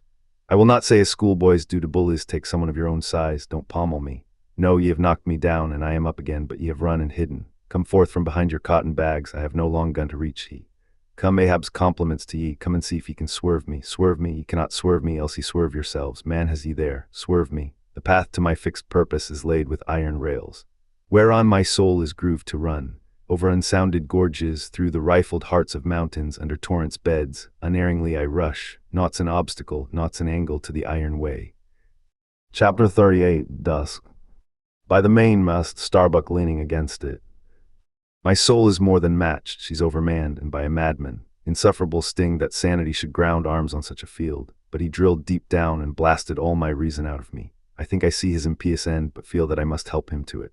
Will I nil I, the ineffable thing has tied me to him, tows me with a cable I have no knife to cut. Horrible old man, who's over him he cries, he would be a democrat to all above, look. How he lords it over all below. Oh, I plainly see my miserable office, to obey, rebelling, and worse yet to hate with touch of pity.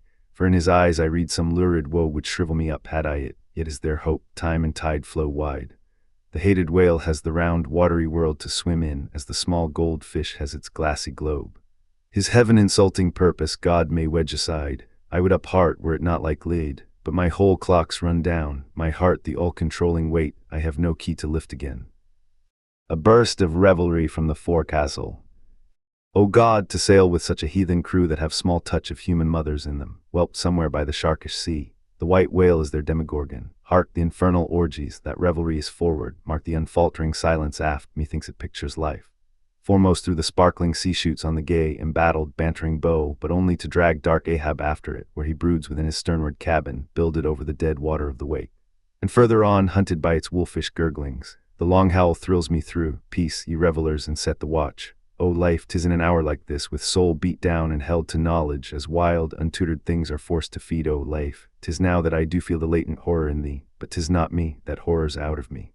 And with the soft feeling of the human in me, yet will I try to fight ye, ye grim, phantom futures. Stand by me, hold me, bind me, O ye blessed influences. Chapter 39, First Night Watch. Fort up. Stub solos and mending a brace.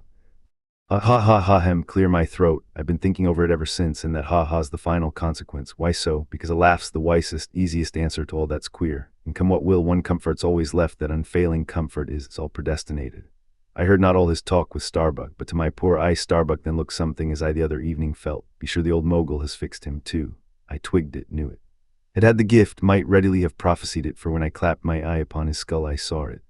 Well, Stub, wise Stub, that's my title. Well, Stub, what of it, Stub? Here's a car case. I know not all that may be coming, but be it what it will, I'll go to it laughing. Such a waggish leering as lurks in all your horribles, I feel funny. Fa la, lura, scurra. What's my juicy little pair at home doing now, crying its eyes out? Giving a party to the last arrived harpooneers, I dare say, gay as a frigate's pennant, and so am I. Fa la, lura, scurra. We'll drink tonight with hearts as light, to love, as gay and fleeting as bubbles that swim on the beaker's brim, and break on the lips while meeting. A brave stave that who calls, Mr. Starbuck. Aye, aye, sir. Aside, he's my superior, he has his too, if I'm not mistaken. Aye, aye, sir, just through with this job coming. Chapter 40, Midnight Forecastle. Harpooneers and Sailors. Foresail rises and discovers the watch standing, lounging, leaning, and lying in various attitudes, all singing in chorus. Farewell and adieu to you, Spanish ladies. Farewell and adieu to you, ladies of Spain, our captains commanded. First Nantucket sailor. Oh, boys, don't be sentimental, it's bad for the digestion. Take a tonic, follow me. Sings and all follow.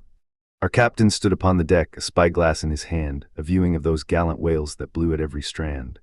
Oh, your tubs and your boats, my boys, and by your braces stand, and we'll have one of those fine whales, hand, boys, over hand. So be cheery, my lads, may your hearts never fail, while the bold harpooner is striking the whale.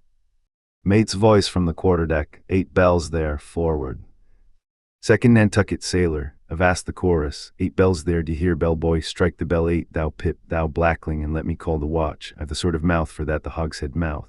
So, thrust his head down the scuttle, starbow lensahoy, 8 bells there below, tumble up. Dutch sailor, grand snoozing tonight, matey, fat night for that.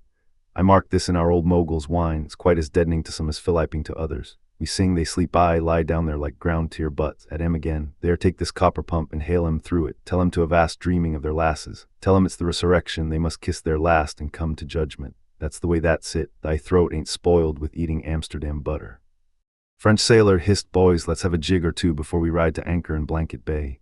What say ye? There comes the other watch, stand by all legs, Pip, little Pip, hurrah with your tambourine. Pip, sulky and sleepy, don't know where it is. French sailor, beat thy belly then and wag thy ears. Jig it, men, I say, marries the word, hurrah, damn me, won't you dance? Form now, Indian file, and gallop into the double shuffle. Throw yourselves, legs, legs. Iceland sailor, I don't like your floor, matey, it's too springy to my taste. I'm used to ice floors. I'm sorry to throw cold water on the subject, but excuse me. Maltese sailor, me too, where's your girls? Who but a fool would take his left hand by his right and say to himself, how d'ye do? Partners, I must have partners. Sicilian sailor, I, girls in a green, then I'll hop with ye, yea, turn grasshopper. Long Island sailor, well, ye sulkies, there's plenty more of us. Hoe corn when you may, say I, all legs go to harvest soon. Ah, here comes the music, now for it. Azore sailor, ascending and pitching the tambourine up the scuttle. Here you are, Pip, and there's the windlass bits, up you mount. Now, boys, the half of them dance to the tambourine, some go below, some sleep or lie among the coils of rigging, oaths a plenty.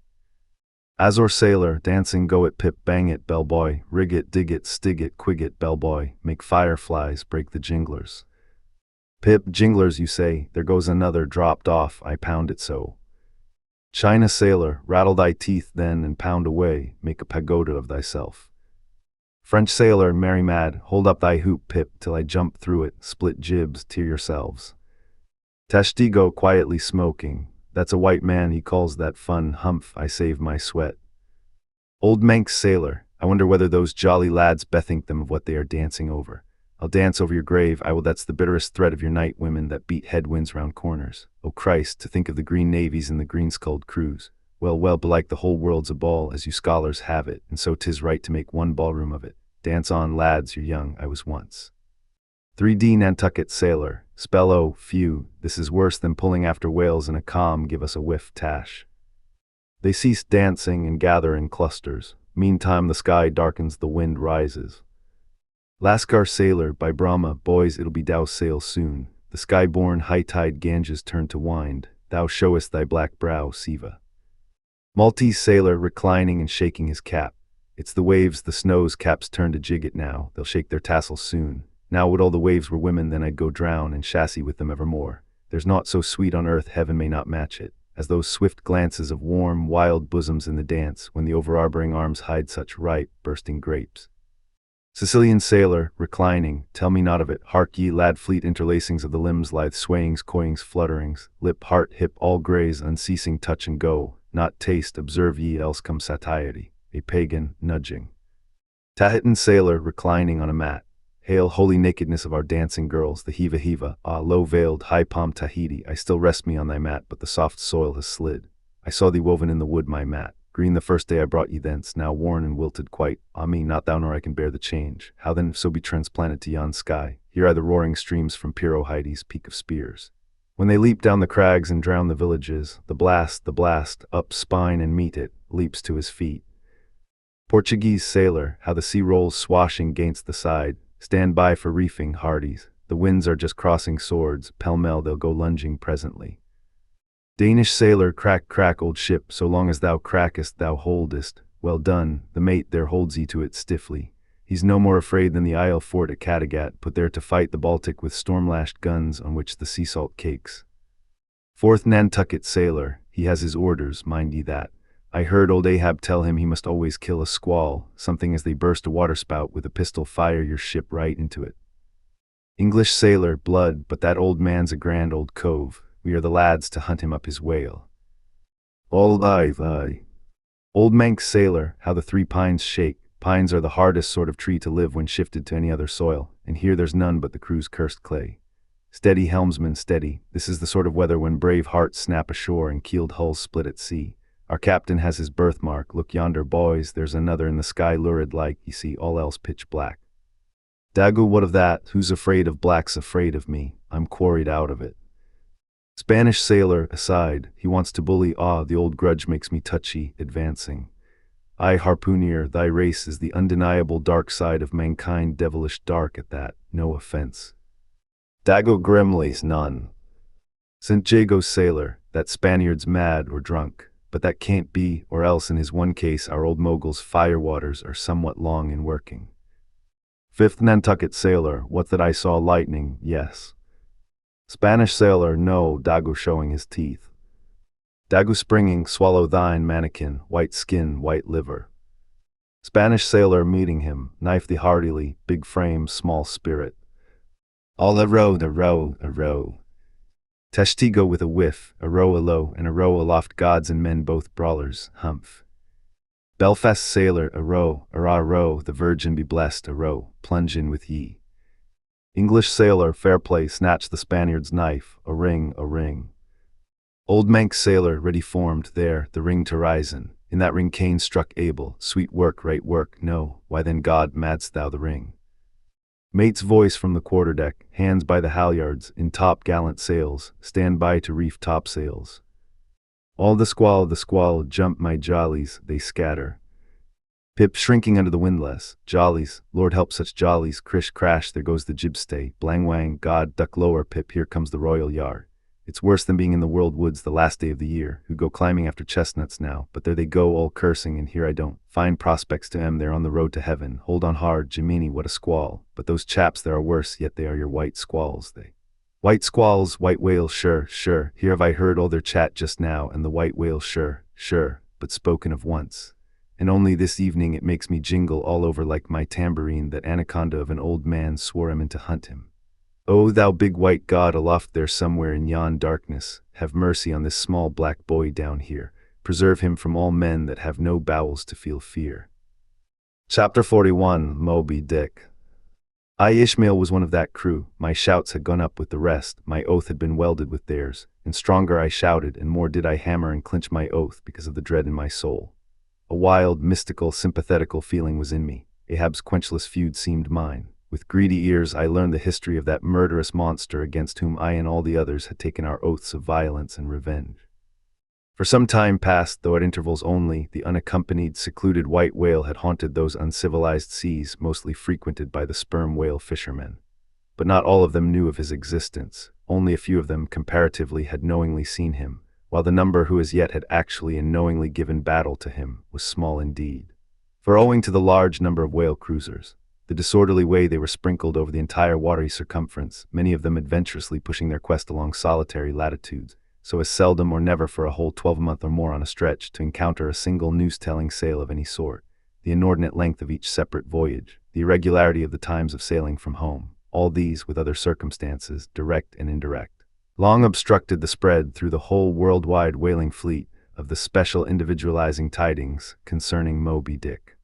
It was hardly to be doubted that several vessels reported to have encountered at such or such a time, or on such or such a meridian, a sperm whale of uncommon magnitude and malignity, which whale, after doing great mischief to his assailants, had completely escaped them. To some minds it was not an unfair presumption, I say, that the whale in question must have been no other than Moby-Dick. Yet as of late the sperm whale fishery had been marked by various and not unfrequent instances of great ferocity, cunning, and malice in the monster attacked. Therefore it was that those who by accident ignorantly gave battle to Moby-Dick, such hunters, perhaps for the most part, were content to ascribe the peculiar terror he bred more, as it were, to the perils of the sperm whale fishery at large than to the individual cause. In that way, mostly, the disastrous encounter between Ahab and the whale had hitherto been popularly regarded. And as for those who, previously hearing of the white whale, by chance caught sight of him, in the beginning of the thing they had every one of them almost as boldly and fearlessly lowered for him as for any other whale of that species. But at length such calamities did ensue in these assaults, not restricted to sprained wrists and ankles, broken limbs, or devouring amputations, but fatal to the last degree of fatality, those repeated disastrous repulses, all accumulating and piling their terrors upon Moby-Dick. Those things had gone far to shake the fortitude of many brave hunters, to whom the story of the white whale had eventually come. Nor did wild rumors of all sorts fail to exaggerate, and still the more horrify the true histories of these deadly encounters. For not only do fabulous rumors naturally grow out of the very body of all surprising terrible events, as the smitten tree gives birth to its fungi, but in maritime life, far more than in that of terra firma, wild rumors abound, wherever there is any adequate reality for them to cling to. And as the sea surpasses the land in this matter, so the whale fishery surpasses every other sort of maritime life, in the wonderfulness and fearfulness of the rumors which sometimes circulate there. For not only are whalemen as a body unexempt from that ignorance and superstitiousness hereditary to all sailors, but of all sailors they are by all odds the most directly brought into contact with whatever is appallingly astonishing in the sea. Face to face they not only eye its greatest marvels, but hand to jaw give battle to them. Alone in such remotest waters, that though you sailed 1,000 miles and passed 1,000 shores, you would not come to any chiseled hearthstone or aught hospitable beneath that part of the sun. In such latitudes and longitudes, pursuing to such a calling as he does, the whaleman is wrapped by influences all tending to make his fancy pregnant with many a mighty birth. No wonder then that ever-gathering volume from the mere transit over the widest watery spaces, the outblown rumors of the white whale did in the end incorporate with themselves all manner of morbid hints and half-formed fetal suggestions of supernatural agencies, which eventually invested Moby-Dick with new terrors unborrowed from anything that visibly appears. So that in many cases such a panic did he finally strike, that few who by those rumors, at least, had heard of the white whale, few of those hunters were willing to encounter the perils of his jaw. But there were still other and more vital practical influences at work. Not even at the present day has the original prestige of the sperm whale, as fearfully distinguished from all other species of the Leviathan, died out of the minds of the whalemen as a body.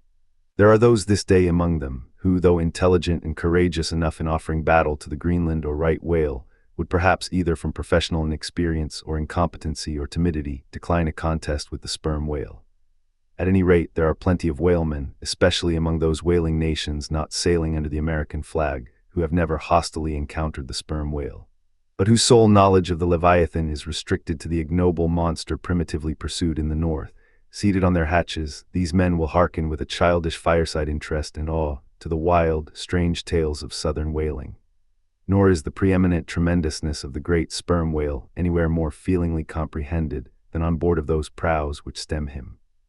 And as if the now tested reality of his might had in former legendary times thrown its shadow before it, we find some book naturalists, Olassen and Povelson, declaring the sperm whale not only to be a consternation to every other creature in the sea, but also to be so incredibly ferocious as continually to be athirst for human blood, nor even down to so late a time as Cuvier's were these or almost similar impressions effaced, for in his natural history, the Baron himself affirms that at sight of the sperm whale, all fish, sharks included, are struck with the most lively terrors, and often in the precipitancy of their flight dash themselves against the rocks with such violence as to cause instantaneous death. And however the general experiences in the fishery may amend such reports as these, yet in their full terribleness, even to the bloodthirsty item of Povelson, the superstitious belief in them is, in some vicissitudes of their vocation, revived in the minds of the hunters.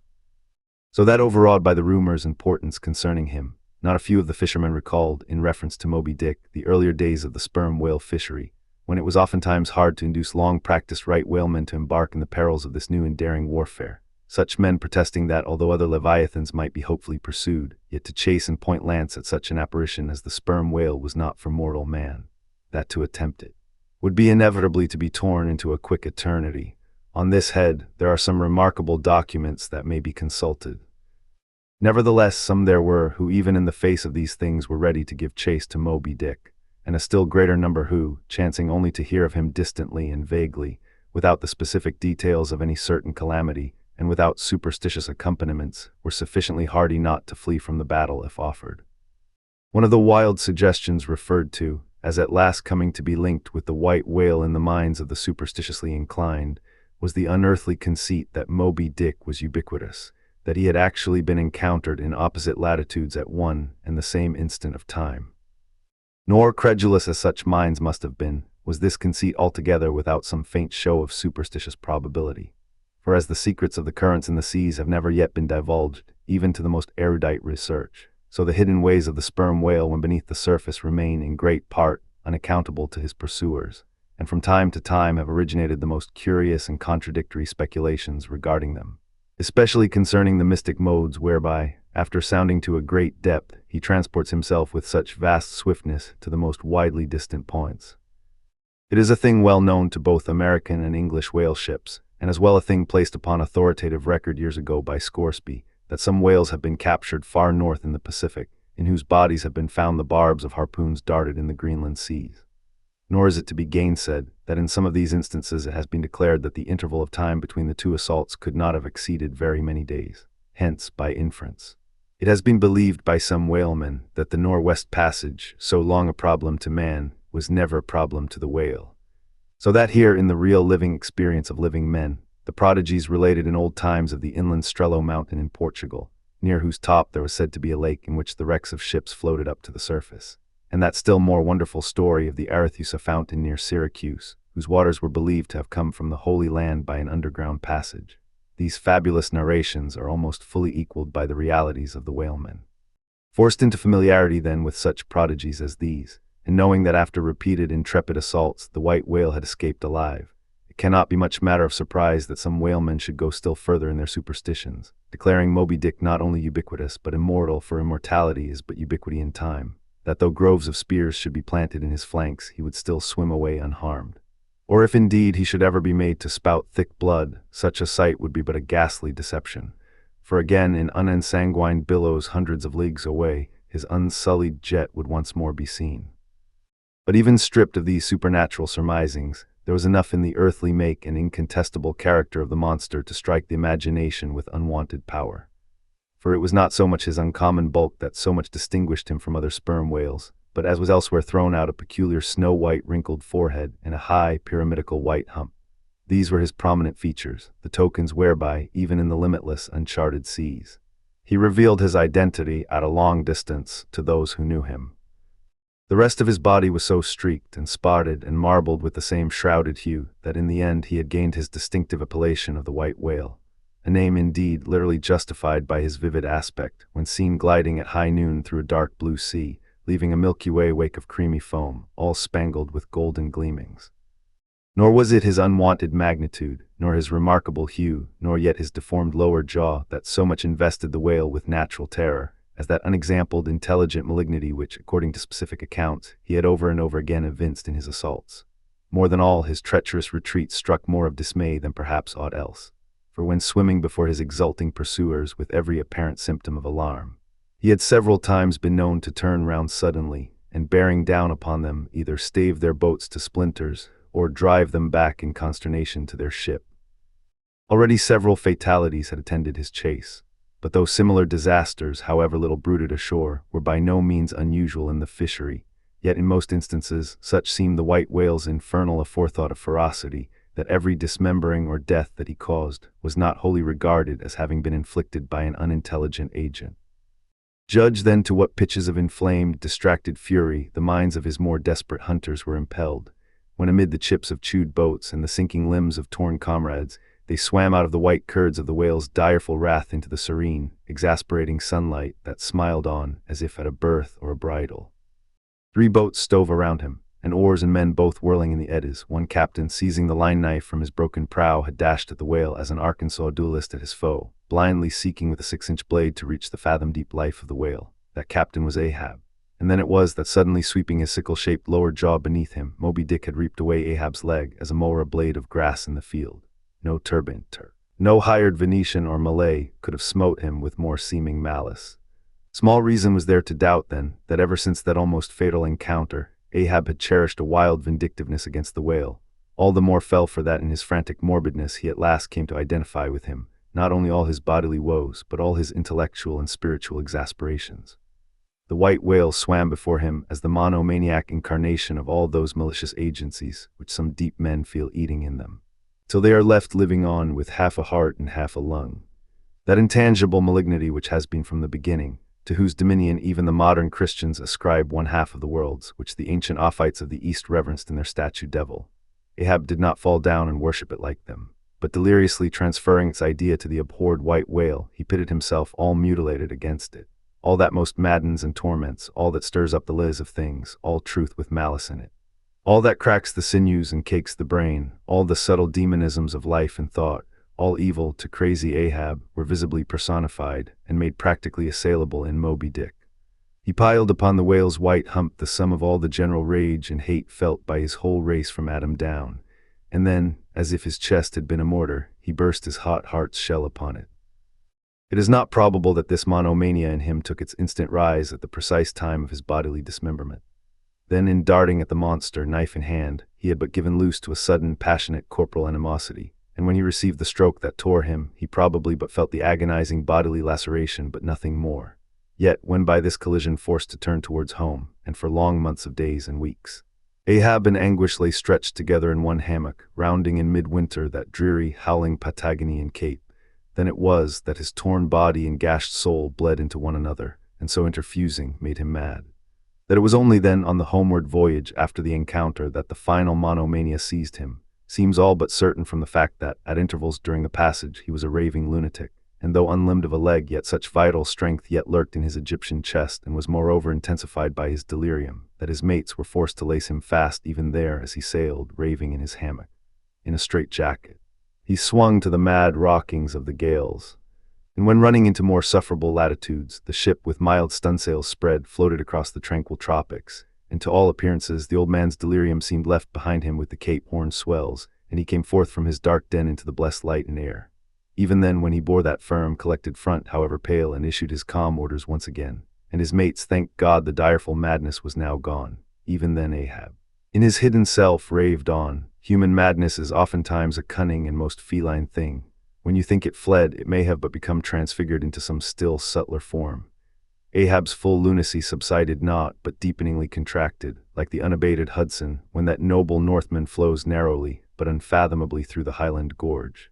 But as in his narrow-flowing monomania, not one jot of Ahab's broad madness had been left behind, so in that broad madness not one jot of his great natural intellect had perished. That before living agent now became the living instrument. If such a furious trope may stand, his special lunacy stormed his general sanity and carried it, and turned all its consented cannon upon its own mad mark. so that far from having lost his strength, Ahab, to that one end, did now possess 1,000-fold more potency than ever he had sanely brought to bear upon any one reasonable object. This is much, yet Ahab's larger, darker, deeper part remains unhinted, but vain to popularize profundities, and all truth is profound, winding far down from within the very heart of this spiked Hotel de Cluny, where we here stand, however grand and wonderful. Now quit it, and take your way, ye nobler, sadder souls, to those vast Roman halls of Thermes, where far beneath the fantastic towers of man's upper earth, his root of grandeur, his whole awful essence sits in bearded state, an antique buried beneath antiquities, and throned on torsos. So with a broken throne the great gods mock that captive king, so like a caryatid he patient sits, upholding on his frozen brow the piled entablatures of ages. Wind ye down there, ye prouder, sadder souls, question that proud, sad king, a family likeness. Aye, he did beget ye, ye young exiled royalties, and from your grim sire only will the old state secret come. Now in his heart Ahab had some glimpse of this, namely, all my means are sane, my motive and my object mad. Yet without power to kill or change or shun the fact, he likewise knew that to mankind he did long dissemble, in some sort did still. But that thing of his dissembling was only subject to his perceptibility, not to his will determinate. Nevertheless, so well did he succeed in that dissembling, that when with ivory leg he stepped ashore at last, no Nantucketer thought him otherwise than but naturally grieved, and that to the quick, with the terrible casualty which had overtaken him. The report of his undeniable delirium at sea was likewise popularly ascribed to a kindred cause. And so, too, all the added moodiness which always afterwards, to the very day of sailing in the Pequod on the present voyage, sat brooding on his brow. Nor is it so very unlikely that, far from distrusting his fitness for another whaling voyage, on account of such dark symptoms, the calculating people of that prudent isle were inclined to harbor the conceit that for those very reasons he was all the better qualified and set on edge for a pursuit so full of rage and wildness as the bloody hunt of whales, gnawed within and scorched without with the infixed, unrelenting fangs of some incurable idea. Such an one, could he be found, would seem the very man to dart his iron and lift his lance against the most appalling of all brutes. Or if for any reason thought to be corporeally incapacitated for that, yet such an one would seem superlatively competent to cheer and howl on his underlings to the attack. But be all this as it may, certain it is that with the mad secret of his unabated rage bolted up and keyed in him, Ahab had purposely sailed upon the present voyage with the one only and all-engrossing object of hunting the white whale. Had any one of his old acquaintances on shore but half dreamed of what was lurking in him then, how soon would their aghast and righteous souls have wrenched the ship from such a fiendish man. They were bent on profitable cruises, the profit to be counted down in dollars from the mint. He was intent on an audacious, immitigable, and supernatural revenge. Here then was this gray-headed, ungodly old man, chasing with curses a job's whale round the world, at the head of a crew too, chiefly made up of mongrel renegades, and castaways and cannibals, morally enfeebled also by the incompetence of mere unaided virtue or right-mindedness in Starbuck, the invulnerable jollity of indifference and recklessness in Stubb, and the pervading mediocrity in Flask. Such a crew, so officered, seemed specially picked and packed by some infernal fatality to help him to his monomaniac revenge. How it was that they so aboundingly responded to the old man's ire, by what evil magic their souls were possessed, that at times his hate seemed almost theirs, the white whale as much their insufferable foe as his. How all this came to be what the white whale was to them, or how to their unconscious understandings, also in some dim, unsuspected way, he might have seemed the gliding great demon of the seas of life, all this to explain would be to dive deeper than Ishmael can go. The subterranean miner that works in us all, how can one tell whither leads his shaft by the ever-shifting, muffled sound of his pick? Who does not feel the irresistible arm drag? What skiff in tow of a 74 can stand still? For one, I gave myself up to the abandonment of the time and the place, but while yet all a rush to encounter the whale, could see naught in that brute but the deadliest ill. Chapter 42. The Whiteness of the Whale. What the white whale was to Ahab has been hinted. What at times he was to me, as yet remains unsaid. Aside from those more obvious considerations touching Moby-Dick, which could not but occasionally awaken in any man's soul some alarm, there was another thought, or rather vague, nameless horror concerning him, which at times by its intensity completely overpowered all the rest, and yet so mystical and well-nigh ineffable was it, that I almost despair of putting it in a comprehensible form. It was the whiteness of the whale that above all things appalled me. But how can I hope to explain myself here? And yet, in some dim, random way, explain myself I must, else all these chapters might be naught. Though in many natural objects, whiteness refiningly enhances beauty, as if imparting some special virtue of its own, as in marbles, japonicas, and pearls, and though various nations have in some way recognized a certain royal preeminence in this hue, even the barbaric, grand old kings of Pegu placing the title Lord of the White Elephants above all their other magniloquent ascriptions of dominion, and the modern kings of Siam unfurling the same snow-white quadruped in the royal standard, and the Hanoverian flag bearing the one figure of a snow-white charger, and the great Austrian Empire, Caesarian, heir to overlording Rome, having for the imperial color the same imperial hue, and though this preeminence in it applies to the human race itself, giving the white man ideal mastership over every dusky tribe, and though besides all this, whiteness has been even made significant of gladness, for among the Romans a white stone marked a joyful day, and though in other moral sympathies and symbolizings, this same hue is made the emblem of many touching, noble things, the innocence of brides, the benignity of age, though among the red men of America the giving of the white belt of wampum was the deepest pledge of honor, though in many climes whiteness typifies the majesty of justice in the ermine of the judge, and contributes to the daily state of kings and queens drawn by milk-white steeds, though even in the higher mysteries of the most august religions it has been made the symbol of the divine spotlessness and power. By the Persian fire worshippers, the white forked flame being held the holiest on the altar, and in the Greek mythologies, great Jove himself being incarnate in a snow-white bull, and though to the noble Iroquois, the midwinter sacrifice of the sacred white dog was by far the holiest festival of their theology, that spotless, faithful creature being held the purest envoy they could send to the Great Spirit with the annual tidings of their own fidelity. And though directly from the Latin word for white, all Christian priests derive the name of one part of their sacred vesture, the alb or tunic, worn beneath the cassock. And though among the holy pomps of the Romish faith, white is specially employed in the celebration of the Passion of our Lord, though in the vision of St. John white robes are given to the redeemed, and the 24 elders stand clothed in white before the great white throne, and the Holy One that sitteth there white like wool. Yet for all these accumulated associations with whatever is sweet and honorable and sublime, there yet lurks an elusive something in the innermost idea of this hue, which strikes more of panic to the soul than that redness which affrights in blood. This elusive quality it is which causes the thought of whiteness, when divorced from more kindly associations, and coupled with any object terrible in itself, to heighten that terror to the furthest bounds. Witness the white bear of the poles and the white shark of the tropics, what but their smooth, flaky whiteness makes them the transcendent horrors they are. That ghastly whiteness it is which imparts such an abhorrent mildness, even more loathsome than terrific, to the dumb gloating of their aspect, so that not the fierce-fanged tiger in his heraldic coat can so stagger courage as the white-shrouded bear or shark. Asterisk with reference to the polar bear, it may possibly be urged by him who would fain go still deeper into this matter, that it is not the whiteness, separately regarded, which heightens the intolerable hideousness of that brute. For analyzed, that heightened hideousness, it might be said, only rises from the circumstance that the irresponsible ferociousness of the creature stands invested in the fleece of celestial innocence and love, and hence, by bringing together two such opposite emotions in our minds, the polar bear frightens us with so unnatural a contrast. But even assuming all this to be true, yet were it not for the whiteness, you would not have that intensified terror. As for the white shark, the white gliding ghostliness of repose in that creature, when beheld in his ordinary moods, strangely tallies with the same quality in the polar quadruped. This peculiarity is most vividly hit by the French in the name they bestow upon that fish. The Romish Mass for the dead begins with Requiem Aeternam, eternal rest, whence Requiem denominating the Mass itself and any other funeral music, now in allusion to the white silent stillness of death in this shark, and the mild deadliness of his habits, the French call him Requin. Bethink thee of the albatross, whence come those clouds of spiritual wonderment and pale dread, in which that white phantom sails in all imaginations. Not Coleridge first threw that spell, but God's great, unflattering laureate nature.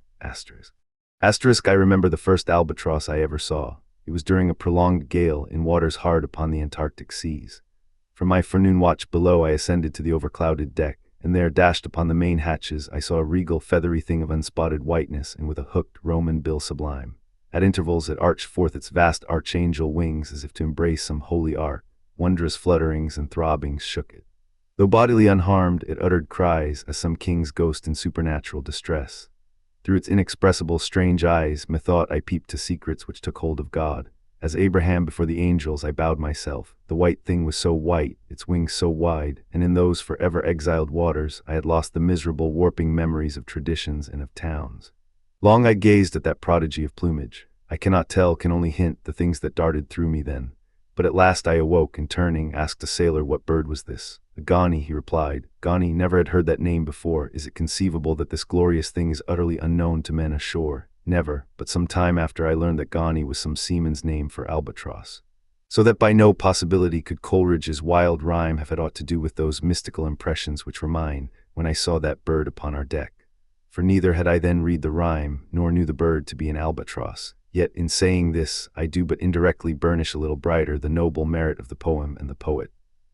I assert then that in the wondrous bodily whiteness of the bird chiefly lurks the secret of the spell, a truth the more evinced in this, that by a solipsism of terms there are birds called grey albatrosses, and these I have frequently seen, but never with such emotions as when I beheld the Antarctic fowl. But how had the mystic thing been caught? Whisper it not, and I will tell, with a treacherous hook and line as the fowl floated on the sea. At last the captain made a postman of it, tying a lettered leathern tally round its neck with the ship's time and place, and then letting it escape.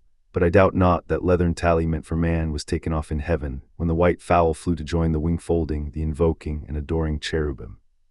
Most famous in our Western annals and Indian traditions is that of the white steed of the prairies, a magnificent milk-white charger, large-eyed, small-headed, bluff-chested, and with the dignity of 1,000 monarchs in his lofty, over-scorning carriage. He was the elected Xerxes of vast herds of wild horses, whose pastures in those days were only fenced by the Rocky Mountains and the Alleghanies. At their flaming head he westward trooped it like that chosen star which every evening leads on the hosts of light. The flashing cascade of his mane, the curving comet of his tail, invested him with housings more resplendent than gold and silver beaters could have furnished him. Most imperial and archangelical apparition of that unfallen western world, which to the eyes of the old trappers and hunters revived the glories of those primeval times, when Adam walked majestic as a god, bluff-browed and fearless as this mighty steed. Whether marching amid his aides and marshals in the van of countless cohorts that endlessly streamed it over the plains, like in Ohio, or whether with his circumambient subjects browsing all around at the horizon, the white steed gallopingly reviewed them with warm nostrils reddening through his cool milkiness. In whatever aspect he presented himself, always to the bravest Indians, he was the object of trembling reverence and awe. Nor can it be questioned from what stands on legendary record of this noble horse, that it was his spiritual whiteness chiefly, which so clothed him with divineness, and that this divineness had that in it which, though commanding worship, at the same time enforced a certain nameless terror. But there are other instances where this whiteness loses all that accessory and strange glory which invests it in the white steed and albatross. What is it that in the albino man so peculiarly repels and often shocks the eye, as that sometimes he is loathed by his own kith and kin? It is that whiteness which invests him, a thing expressed by the name he bears. The albino is as well made as other men, has no substantive deformity, and yet this mere aspect of all-pervading whiteness makes him more strangely hideous than the ugliest abortion. Why should this be so? Nor in quite other aspects does nature in her least palpable but not the less malicious agencies fail to enlist among her forces this crowning attribute of the terrible.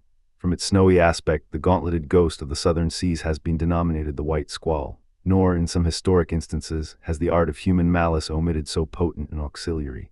How wildly it heightens the effect of that passage in Froissart when, masked in the snowy symbol of their faction, the desperate white hoods of Ghent murder their bailiff in the marketplace. Nor in some things does the common, hereditary experience of all mankind fail to bear witness to the supernaturalism of this hue. It cannot well be doubted that the one visible quality in the aspect of the dead which most appalls the gazer is the marble pallor lingering there, as if indeed that pallor were as much like the badge of consternation in the other world as of mortal trepidation here. And from that pallor of the dead, we borrow the expressive hue of the shroud in which we wrap them. Nor even in our superstitions do we fail to throw the same snowy mantle round our phantoms, all ghosts rising in a milk-white fog. Yea, while these terrors seize us, let us add that even the King of Terrors, when personified by the evangelist, rides on his pallid horse. Therefore, in his other moods, symbolize whatever grand or gracious thing he will by whiteness, no man can deny that in its profoundest idealized significance it calls up a peculiar apparition to the soul. But though without dissent this point be fixed, how is mortal man to account for it? To analyze it would seem impossible. Can we then, by the citation of some of those instances wherein this thing of whiteness, though for the time either wholly or in great part stripped of all direct associations calculated to impart to it aught fearful, but nevertheless is found to exert over us the same sorcery, however modified, Can we thus hope to light upon some chance clue to conduct us to the hidden cause we seek? Let us try, but in a matter like this, subtlety appeals to subtlety, and without imagination no man can follow another into these halls.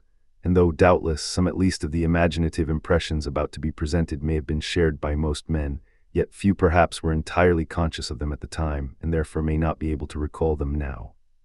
Why to the man of untutored ideality, who happens to be but loosely acquainted with the peculiar character of the day, does the bare mention of Whitsuntide marshal in the fancy such long, dreary, speechless processions of slow-pacing pilgrims, downcast and hooded with new-fallen snow? Or to the unread, unsophisticated Protestant of the Middle American states, why does the passing mention of a white friar or a white nun evoke such an eyeless statue in the soul? Or what is there apart from the traditions of dungeoned warriors and kings, which will not wholly account for it, that makes the White Tower of London tell so much more strongly on the imagination of an untraveled American than those other storied structures, its neighbors, the Byward Tower, or even the Bloody? And those sublimer towers, the White Mountains of New Hampshire, whence, in peculiar moods, comes that gigantic ghostliness over the soul at the bare mention of that name? While the thought of Virginia's Blue Ridge is full of a soft, dewy, distant dreaminess. Or why, irrespective of all latitudes and longitudes, does the name of the White Sea exert such a spectralness over the fancy, while that of the Yellow Sea lulls us with mortal thoughts of long lacquered mild afternoons on the waves, followed by the gaudiest and yet sleepiest of sunsets? Or to choose a wholly unsubstantial instance purely addressed to the fancy, why, in reading the old fairy tales of Central Europe, does the tall pale man of the heart's forests, whose changeless pallor unrustlingly glides through the green of the groves, why is this phantom more terrible than all the whooping imps of the Blocksberg? Nor is it altogether the remembrance of her cathedral-toppling earthquakes, nor the stampedos of her frantic seas, nor the tearlessness of arid skies that never rain, nor the sight of her wide field of leaning spires, wrenched copestones, and crosses all adroop like canted yards of anchored fleets, and her suburban avenues of house walls lying over upon each other as a tossed pack of cards. It is not these things alone which make tearless Lima the strangest, saddest city thou canst see, for Lima has taken the white veil, and there is a higher horror in this whiteness of her woe. Old as Pizarro, this whiteness keeps her ruins forever new, admits not the cheerful greenness of complete decay, spreads over her broken ramparts the rigid pallor of an apoplexy that fixes its own distortions. I know that to the common apprehension, this phenomenon of whiteness is not confessed to be the prime agent in exaggerating the terror of objects otherwise terrible. Nor to the unimaginative mind is there aught of terror in those appearances whose awfulness to another mind almost solely consists in this one phenomenon, especially when exhibited under any form at all approaching to muteness or universality. What I mean by these two statements may perhaps be respectively elucidated by the following examples. First, the mariner, when drawing nigh the coasts of foreign lands, if by night he hear the roar of breakers, starts to vigilance and feels just enough of trepidation to sharpen all his faculties. But under precisely similar circumstances, let him be called from his hammock to view his ship sailing through a midnight sea of milky whiteness, as if from encircling headlands shoals of combed white bears were swimming round him. Then he feels a silent, superstitious dread. The shrouded phantom of the whitened waters is horrible to him as a real ghost. In vain the lid assures him he is still off soundings. Heart and helm they both go down. He never rests till blue water is under him again. Yet where is the mariner who will tell thee, sir, it was not so much the fear of striking hidden rocks as the fear of that hideous whiteness that so stirred me? Second, to the native Indian of Peru, the continual sight of the snow-hounded Andes conveys naught of dread, except perhaps in the mere fancying of the eternal frosted desolateness reigning at such vast altitudes, and the natural conceit of what a fearfulness it would be to lose oneself in such inhuman solitudes. Much the same is it with the backwoodsman of the West, who with comparative indifference views an unbounded prairie sheeted with driven snow. No shadow of tree or twig to break the fixed trance of whiteness. Not so the sailor beholding the scenery of the Antarctic seas, where at times, by some infernal trick of legerdemain in the powers of frost and air, he, shivering and half shipwrecked, instead of rainbows speaking hope and solace to his misery, views what seems a boundless churchyard grinning upon him with its lean ice monuments and splintered crosses. But thou sayest, methinks that white-lead chapter about whiteness is but a white flag hung out from a craven soul. Thou surrenderest to a hypo, Ishmael. Tell me why this strong young colt, foaled in some peaceful valley of Vermont, far removed from all beasts of prey, why is it that upon the sunniest day, if you but shake a fresh buffalo robe behind him, so that he cannot even see it, but only smells its wild animal muskiness, why will he start, snort, and with bursting eyes paw the ground in frenzies of affright? There is no remembrance in him of any gorings of wild creatures in his green northern home. So that the strange muskiness he smells cannot recall to him anything associated with the experience of former perils. For what knows he, this New England colt, of the black bisons of distant Oregon? No, but here thou beholdest even in a dumb brute the instinct of the knowledge of the demonism in the world. Though thousands of miles from Oregon, still when he smells that savage musk, the rending, goring bison herds are as present as to the deserted wild foal of the prairies, which this instant they may be trampling into dust. Thus then the muffled rollings of a milky sea, the blake rustlings of the festooned frosts of mountains, the desolate shiftings of the windrowed snows of prairies, all these to Ishmael are as the shaking of that buffalo robe to the frightened colt. Though neither knows where lie the nameless things of which the mystic sign gives forth such hints, yet with me, as with the colt, somewhere those things must exist. Though in many of its aspects this visible world seems formed in love, the invisible spheres were formed in fright. But not yet have we solved the incantation of this whiteness and learned why it appeals with such power to the soul, and more strange and far more portentous why, as we have seen, it is at once the most meaning symbol of spiritual things, nay, the very veil of the Christian's deity, and yet should be as it is, the intensifying agent in things the most appalling to mankind. Is it that by its indefiniteness it shadows forth the heartless voids and immensities of the universe, and thus stabs us from behind with the thought of annihilation when beholding the white depths of the Milky Way? Or is it that as in essence whiteness is not so much a color as the visible absence of color, and at the same time the concrete of all colors? Is it for these reasons that there is such a dumb blankness, full of meaning, in a wide landscape of snows a colorless, all color of atheism from which we shrank? And when we consider that other theory of the natural philosophers, that all other earthly hues every stately or lovely emblazoning the sweet tinges of sunset skies and woods, yea, and the gilded velvets of butterflies and the butterfly cheeks of young girls, all these are but subtile deceits, not actually inherent in substances, but only laid on from without, so that all deified nature absolutely paints like the harlot, whose allurements cover nothing but the charnel house within. And when we proceed further and consider that the mystical cosmetic which produces every one of her hues, the great principle of light, forever remains white or colorless in itself, and if operating without medium upon matter would touch all objects, even tulips and roses, with its own blank tinge pondering all this, the palsied universe lies before us a leper, and like willful travelers in Lapland, who refuse to wear colored and coloring glasses upon their eyes, so the wretched infidel gazes himself blind at the monumental white shroud that wraps all the prospect around him. And of all these things the albino whale was the symbol. Wonder ye then at the fiery hunt. Chapter 43. Hark! Hiss, did you hear that noise, Kabako? It was the middle watch, a fair moonlight. The seamen were standing in a cordon, extending from one of the freshwater butts in the waist to the scuttle-butt near the taffrail. In this manner they passed the buckets to fill the scuttle-butt. Standing for the most part on the hallowed precincts of the quarterdeck, they were careful not to speak or rustle their feet. From hand to hand the buckets went in the deepest silence, only broken by the occasional flap of a sail, and the steady hum of the unceasingly advancing keel. It was in the midst of this repose that Archie, one of the cordon whose post was near the after hatches, whispered to his neighbor, a Colo, the words above. Hiss, did you hear that noise, Kabako? Take the bucket, will ye, Archie? What noise d'ye mean? There it is again under the hatches. Don't you hear it a cough? It sounded like a cough. Cough be damned, pass along that return bucket. There again, there it is. It sounds like 2 or 3 sleepers turning over now. Caramba, have done, shipmate, will ye? It's the 3 soaked biscuits ye eat for supper turning over inside of ye, nothing else. Look to the bucket.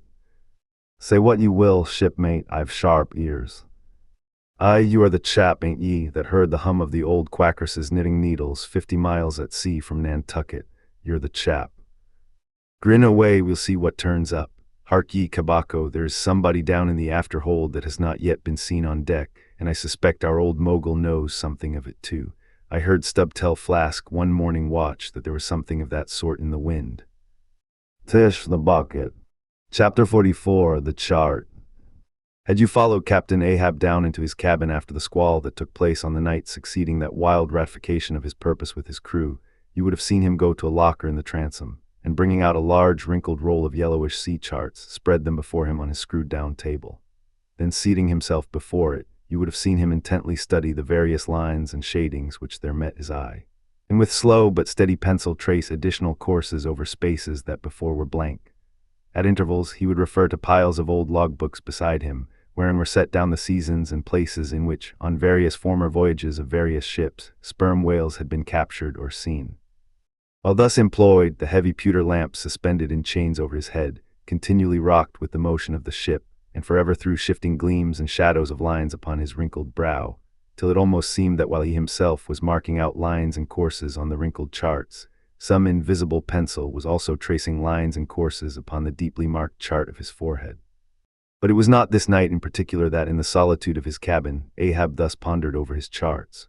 Almost every night they were brought out, almost every night some pencil marks were effaced and others were substituted. For with the charts of all 4 oceans before him, Ahab was threading a maze of currents and eddies, with a view to the more certain accomplishment of that monomaniac thought of his soul. Now, to anyone not fully acquainted with the ways of the Leviathans, it might seem an absurdly hopeless task thus to seek out one solitary creature in the unhooped oceans of this planet.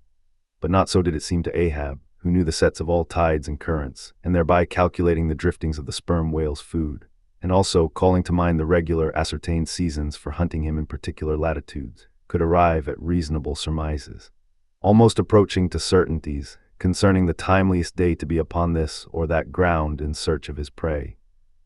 So assured indeed is the fact concerning the periodicalness of the sperm whale's resorting to given waters, that many hunters believe that, could he be closely observed and studied throughout the world, were the logs for one voyage of the entire whale fleet carefully collated, then the migrations of the sperm whale would be found to correspond in invariability to those of the herring shoals or the flights of swallows. On this hint, attempts have been made to construct elaborate migratory charts of the sperm whale. Asterisk, since the above was written, the statement is happily borne out by an official circular, issued by Lieutenant Maury of the National Observatory, Washington, April 16, 1851. By that circular, it appears that precisely such a chart is in course of completion, and portions of it are presented in the circular. This chart divides the ocean into districts of 5 degrees of latitude by 5 degrees of longitude, perpendicularly through each of which districts are 12 columns for the 12 months, and horizontally through each of which districts are 3 lines, one to show the number of days that have been spent in each month in every district, and the 2 others to show the number of days in which whales, sperm or right, have been seen. Besides, when making a passage from one feeding ground to another, the sperm whales, guided by some infallible instinct, say, rather, secret intelligence from the deity, mostly swim in veins, as they are called, continuing their way along a given ocean line with such undeviating exactitude that no ship ever sailed her course by any chart with 1/10 of such marvelous precision. Though in these cases the direction taken by any one whale be straight as a surveyor's parallel, and though the line of advance be strictly confined to its own unavoidable straight wake, yet the arbitrary vein in which at these times he is said to swim generally embraces some few miles in width more or less, as the vein is presumed to expand or contract, but never exceeds the visual sweep from the whale ship's mastheads. When circumspectly gliding along this magic zone, the sum is that at particular seasons within that breadth and along that path, migrating whales may with great confidence be looked for. And hence not only at substantiated times, upon well-known separate feeding grounds, could Ahab hope to encounter his prey, but in crossing the widest expanses of water between those grounds he could, by his art, so place and time himself on his way, as even then not to be wholly without prospect of a meeting. There was a circumstance which at first sight seemed to entangle his delirious but still methodical scheme, but not so in the reality, perhaps. Though the gregarious sperm whales have their regular seasons for particular grounds, yet in general you cannot conclude that the herds which haunted such and such a latitude or longitude this year, say, will turn out to be identically the same with those that were found there the preceding season. Though there are peculiar and unquestionable instances where the contrary of this has proved true, in general the same remark, only within a less wide limit, applies to the solitaries and hermits among the matured, aged sperm whales. So that though Moby-Dick had in a former year been seen, for example, on what is called the Seychelles Ground in the Indian Ocean, or Volcano Bay on the Japanese coast, yet it did not follow that were the Pequod to visit either of those spots at any subsequent corresponding season, she would infallibly encounter him there. So too with some other feeding grounds where he had at times revealed himself, but all these seemed only his casual stopping places and ocean inns, so to speak, not his places of prolonged abode. And where Ahab's chances of accomplishing his object have hitherto been spoken of, allusion has only been made to whatever wayside antecedent extra prospects were his, ere a particular set time or place were attained, when all possibilities would become probabilities, and as Ahab fondly thought, every possibility the next thing to a certainty. That particular set time and place were conjoined in the one technical phrase, the season on the line, for there and then. For several consecutive years, Moby-Dick had been periodically descried, lingering in those waters for a while, as the sun, in its annual round, loiters for a predicted interval in any one sign of the zodiac. There it was, too, that most of the deadly encounters with the white whale had taken place. There the waves were storied with his deeds. There also was that tragic spot where the monomaniac old man had found the awful motive to his vengeance. But in the cautious comprehensiveness and unloitering vigilance with which Ahab threw his brooding soul into this unfaltering hunt, he would not permit himself to rest all his hopes upon the one crowning fact above mentioned. However flattering it might be to those hopes, nor in the sleeplessness of his vow could he so tranquilize his unquiet heart as to postpone all intervening quest.